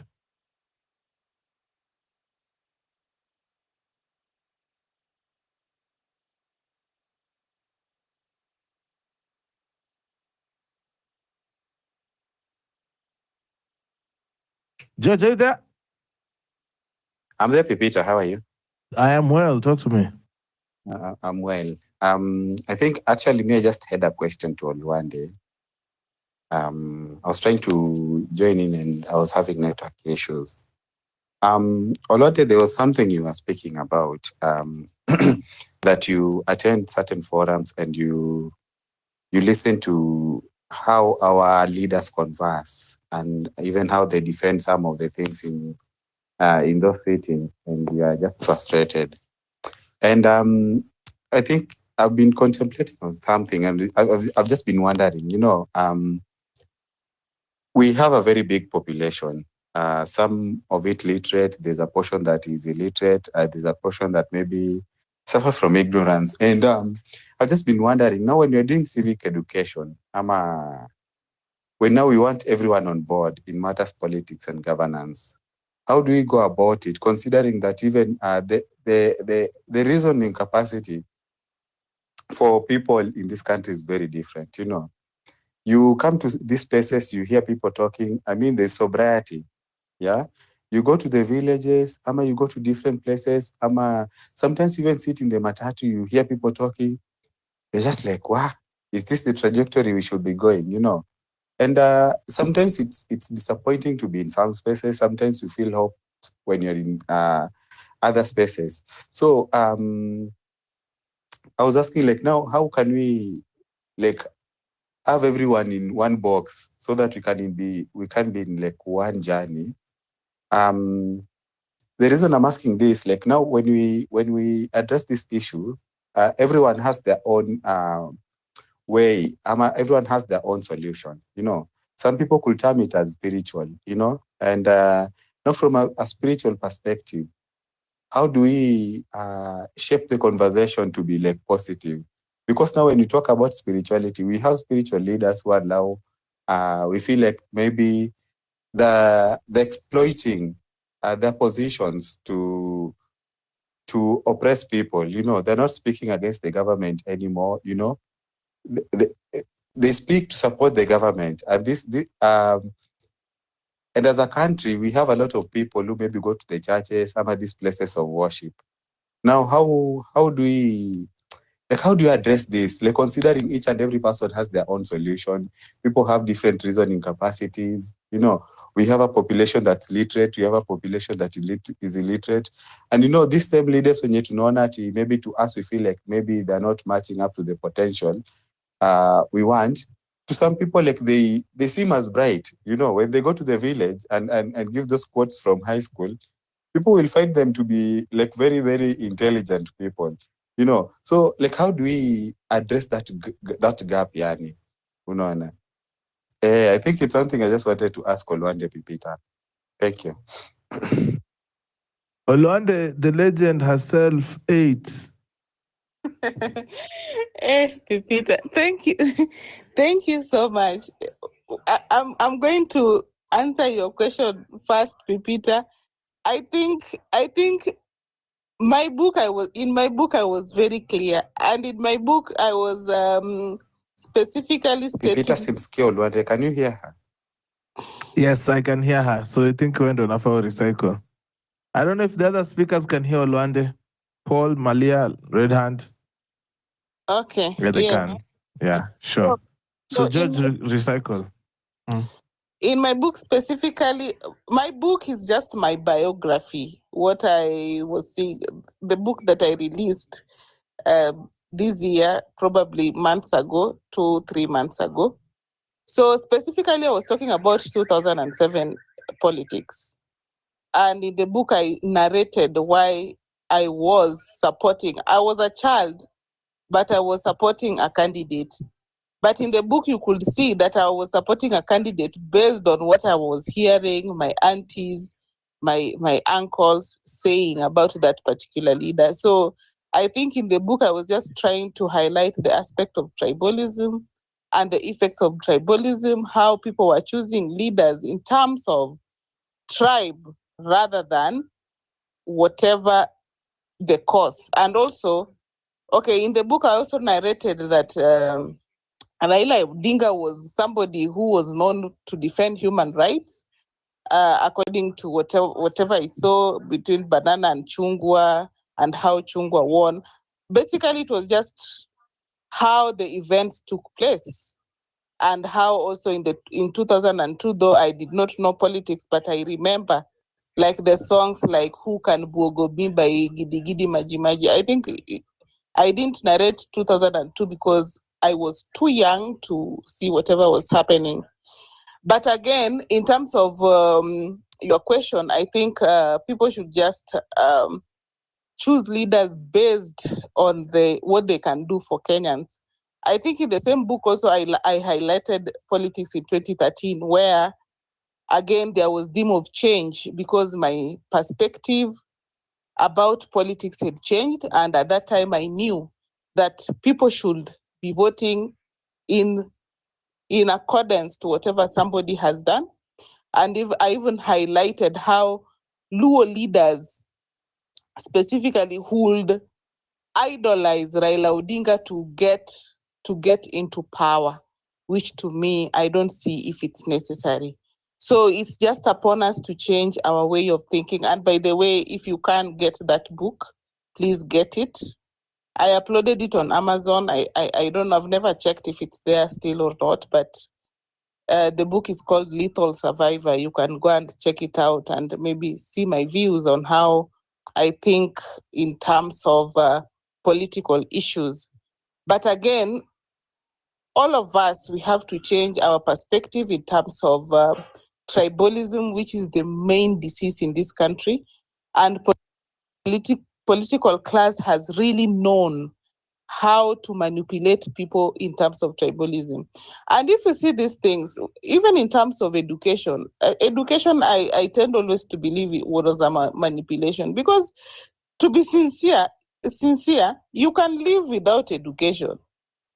You can live and you can earn without even going to school. But you see, in this generation, we have idolized it to an extent. We believe that somebody cannot do without it, which is not true. And that is the same way we believe that tribalism is so important in Kenya that we cannot do without. So if we can change our mentality and perspective about the issue, I think as a country, we can really go far, and we can be able to choose leaders based on merit, but not on tribe, like we usually do. So coming back to George's question, but I see he's not here. I don't know if it's among the listening panel. The Constitution is very clear that leaders at least should be educated. But again, in terms of MCAs, it's never specified. And that's why I'm saying we can be able to write a petition. We can write a petition. I remember, like, it's a month ago, there's a petition we drafted just to implement, come up with some new policies. So if we can agree, even as a group, we can form a committee and we can draft a petition on what we want added in the Constitution. And specifically, it should be academic qualifications. I understand what Malia Davis said, that you see even people from Gorokocha, some of them, they have not reached certain academic level, and I believe that is not true.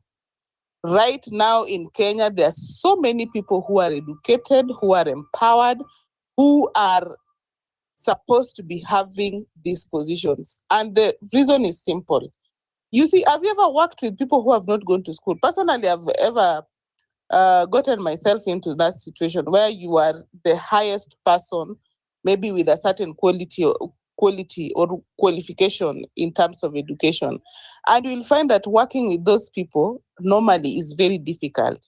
For example, a governor is supposed to be holding a degree, and he's expected to work with people who are from 2 dropouts. Sincerely, honestly speaking, it will be very difficult to work with such kind of people. Some of them cannot even write a letter. Mi hata niko na hapa ma MCAs wenye ni marafiki zangu. Even a simple message, some of them cannot write. They only know hard English. They can't write even simple messages. So you wonder how such kind of people, I know you will say it is luck, but I tend to wonder if that is really the correct thing to do. So if we can draft these petitions, we bring them on board, we present them to Parliament now as the people that this is what we want, then they can be added, or we can be able to write them as memorandums and submit them to Parliament so that they can be put into consideration. Because to me, I think in terms of leadership, education, and qualifications in their areas of expertise is very important.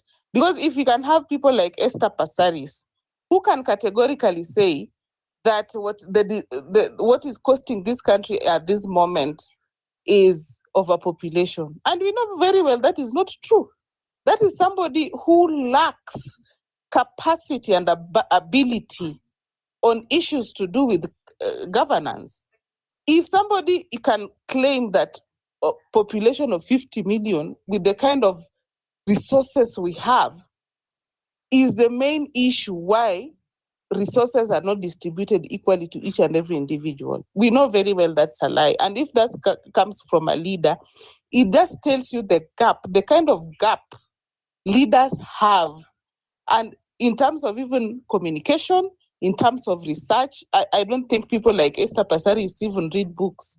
Because if she reads books, she can be able to know that in Nigeria, there is a population of 200 million and those people are surviving in that country. So I don't think Kenyans have reached to that situation where we are saying that population is a problem. In fact, if you read the history, population is an advantage to a country, not a problem.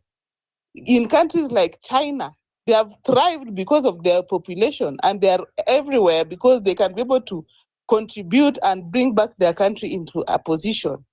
So those are the things. That is just my thought, and that is how I view things. Thank you.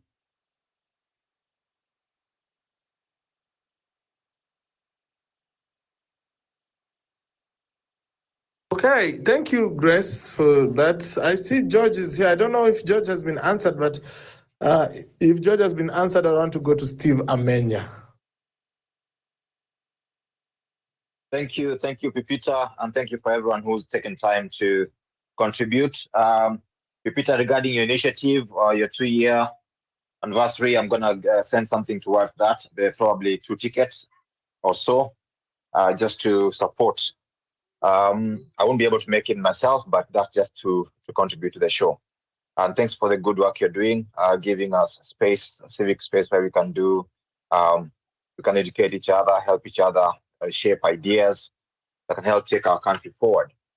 Now, the question being, do we need a conclave? I join the rest who have said that we do not need a conclave with the current leadership, because as we know, they have played a big role in putting us where we are at the moment. And someone who has brought you to where you are should not be the same person to take you out of the place. I was on an express yesterday where Casmel joined, and he basically told us, for those of you on that express last evening, that he has already confirmed that he's going to represent Gen Z at the conclave in August. So for those of you who think that this is just a proposal by Raila, I think that this is not a proposal by Raila. This is actually came from the president's circle, where maybe it was discussed, and then Raila was chosen to be the person to go and propose it to the public.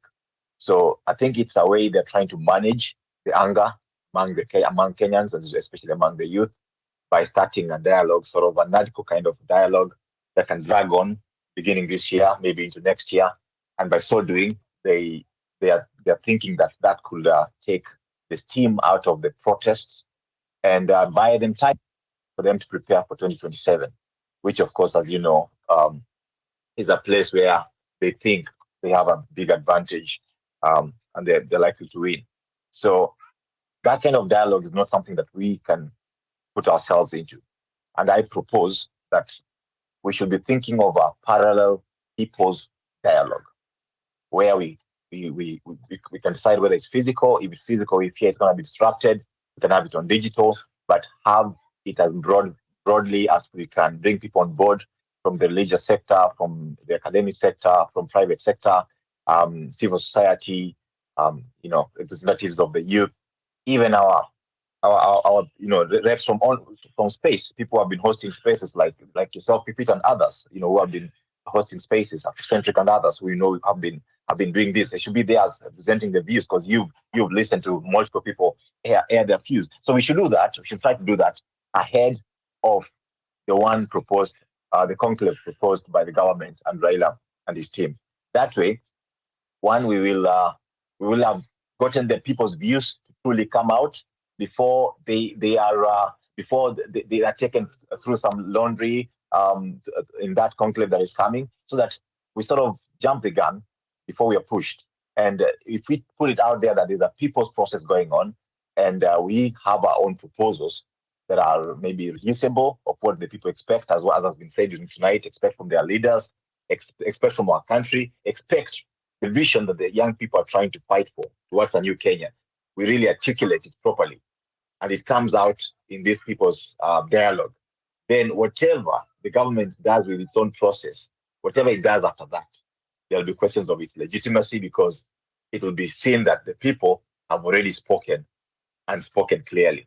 So I think that is something we could consider. I've not yet thought it through in terms of what format it could take, but if something that people are willing to consider, I would be happy to contribute my 2 cents.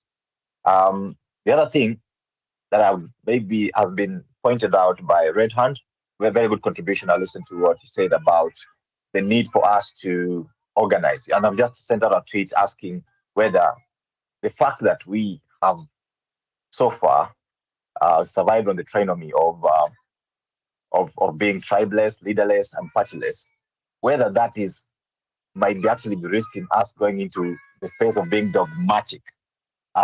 Dogma is when you refuse any proposal to change. Even if a better idea comes your way, you still choose to stick to what you know best. And I think in this case, we might actually be risking being dogmatic rather than being practical and pragmatic and reading the room and seeing where we're heading, especially as we head towards 2027. Why? Because these 3 values that we've upheld have helped us in the struggle, in resistance, in trying to introduce change into the current government.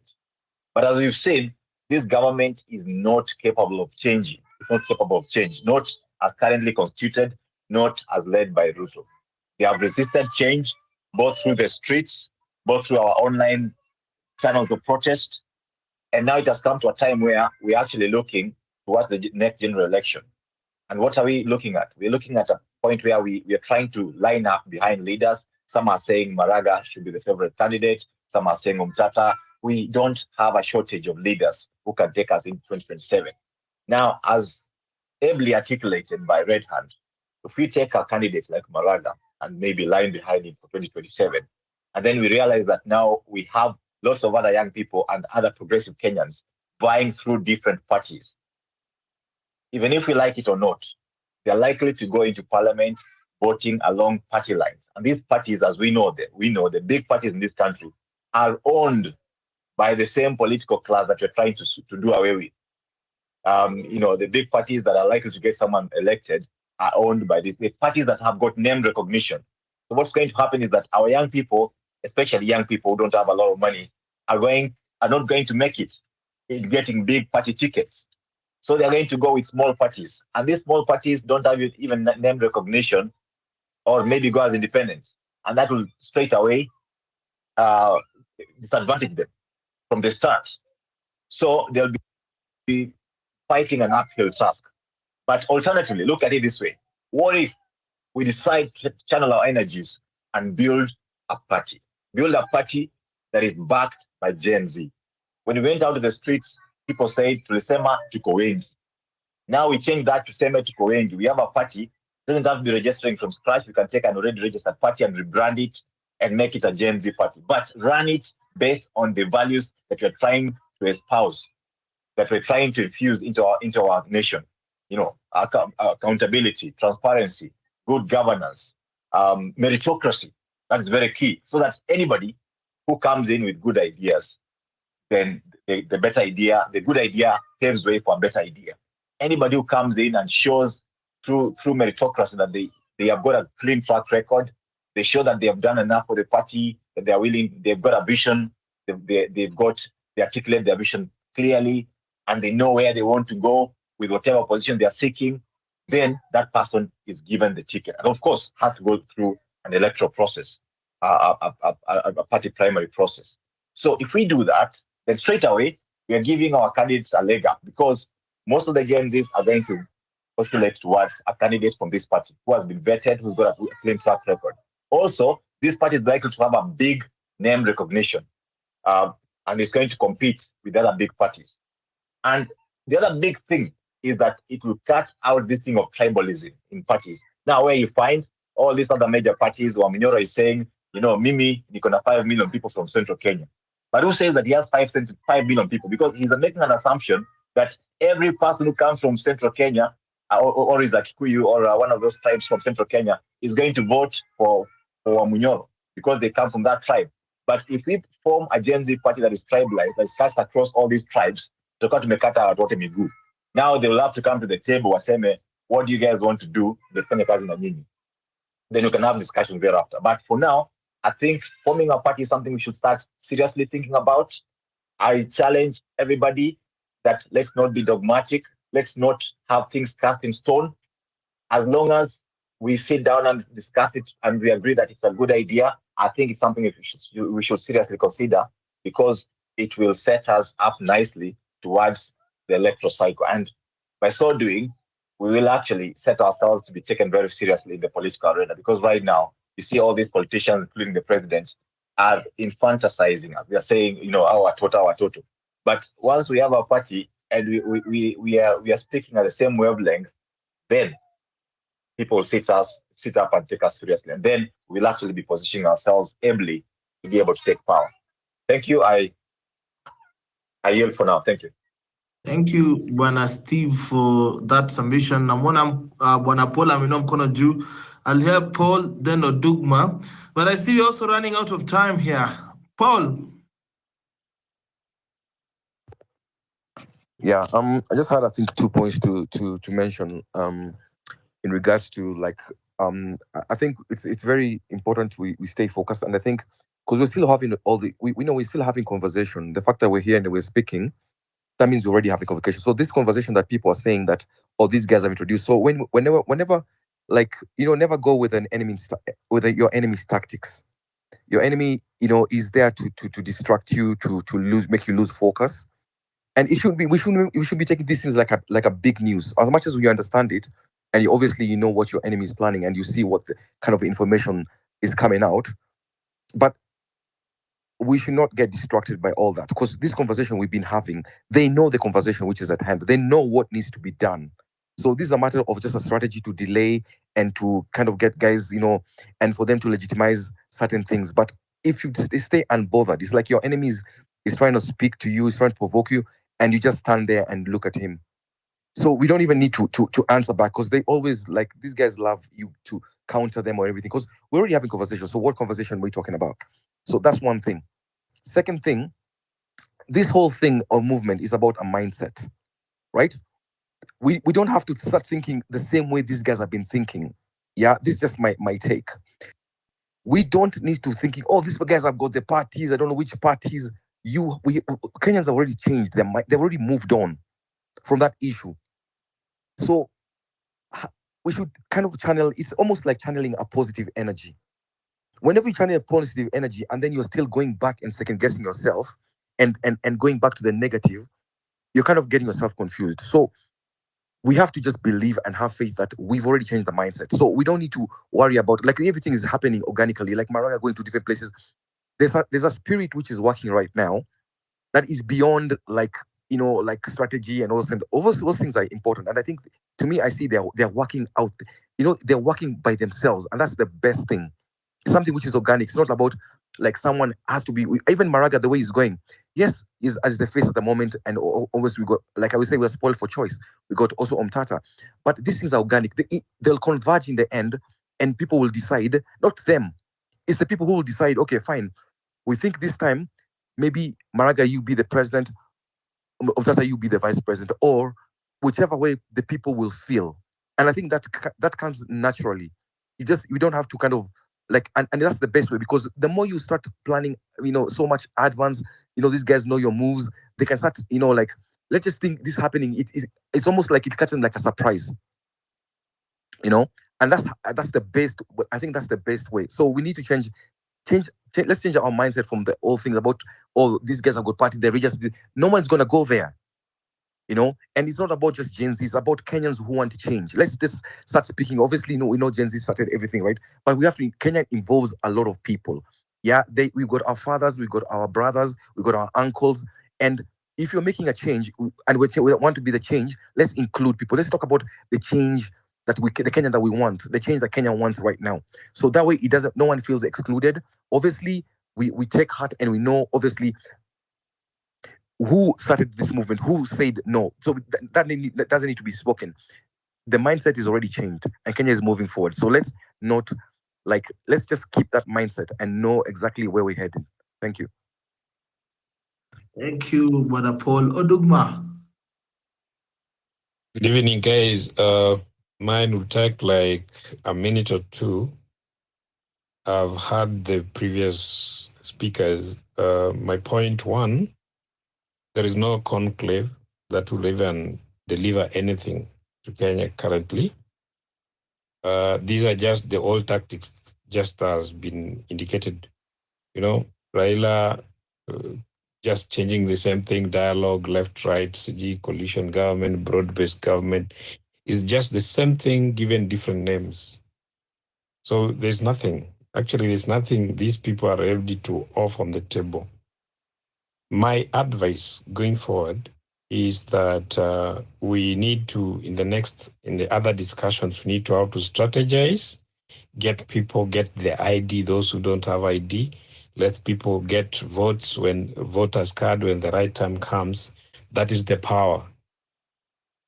That is the power to stop the conclave, the dialogue, or whatever names they call it.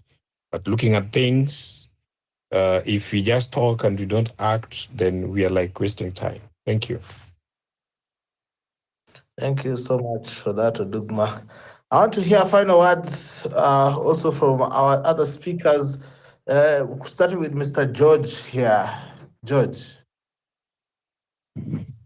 Thank you, Pipita. I think with all the submissions today, I think I'd want to echo, like, just something that Oluwande said, that I think right now we have to manage. One thing we have to manage a lot, especially we who are privileged to be here on the social media spaces, is misinformation. You know, she was mentioning how, like, most people unapata from, especially the Nyanza region, how we over glorified Raila Odinga. And now most of the time inakwanga ni iko based on part of the history we consumed and the things that were told about him, some of which were not even true. You know, the other day when he was taking credit that he was amongst the people who initiated Sabasaba, I'm very happy that Paul Mwite, people who were there at his time, say that he was actually, I think he was actually detained during that period before even Sabasaba happened. So, so that means that he doesn't have to take credit even for the things that he actually never did, you know. So I think when you debunk some of these things and stop over glorifying some of these leaders like Raila, I think we will be sober enough to maybe see things clearly as they should be. I should even mention the population issue that Nani Pasari was saying. So, you know, debunking some of those misinformation that we get sometimes, it helps us to also shape the narratives as we move forward. I think that's one thing I think I'd also encourage people to be doing, even as we are on these social media spaces going forward. I yield that at that, Peter. Thank you.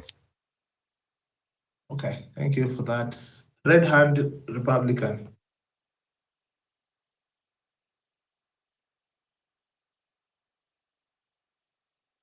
Yes, Peter. I wish Olwanda was still here. I first want to congratulate her on submitting her party registration, as she told us.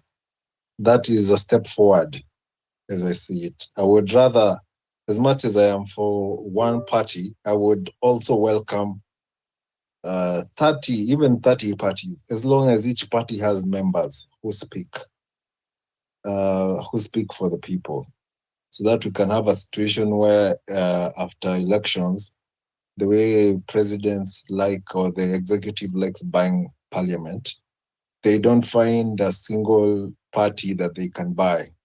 Like now it's very easy because just buying ODM and Wiper and Jubilee, you already have 2/3 majority in parliament. But if you had like 30 parties, you have to negotiate with each party, which means that the parliament will be more representative. Secondly, I want to talk about this conclave. Even if, let's assume that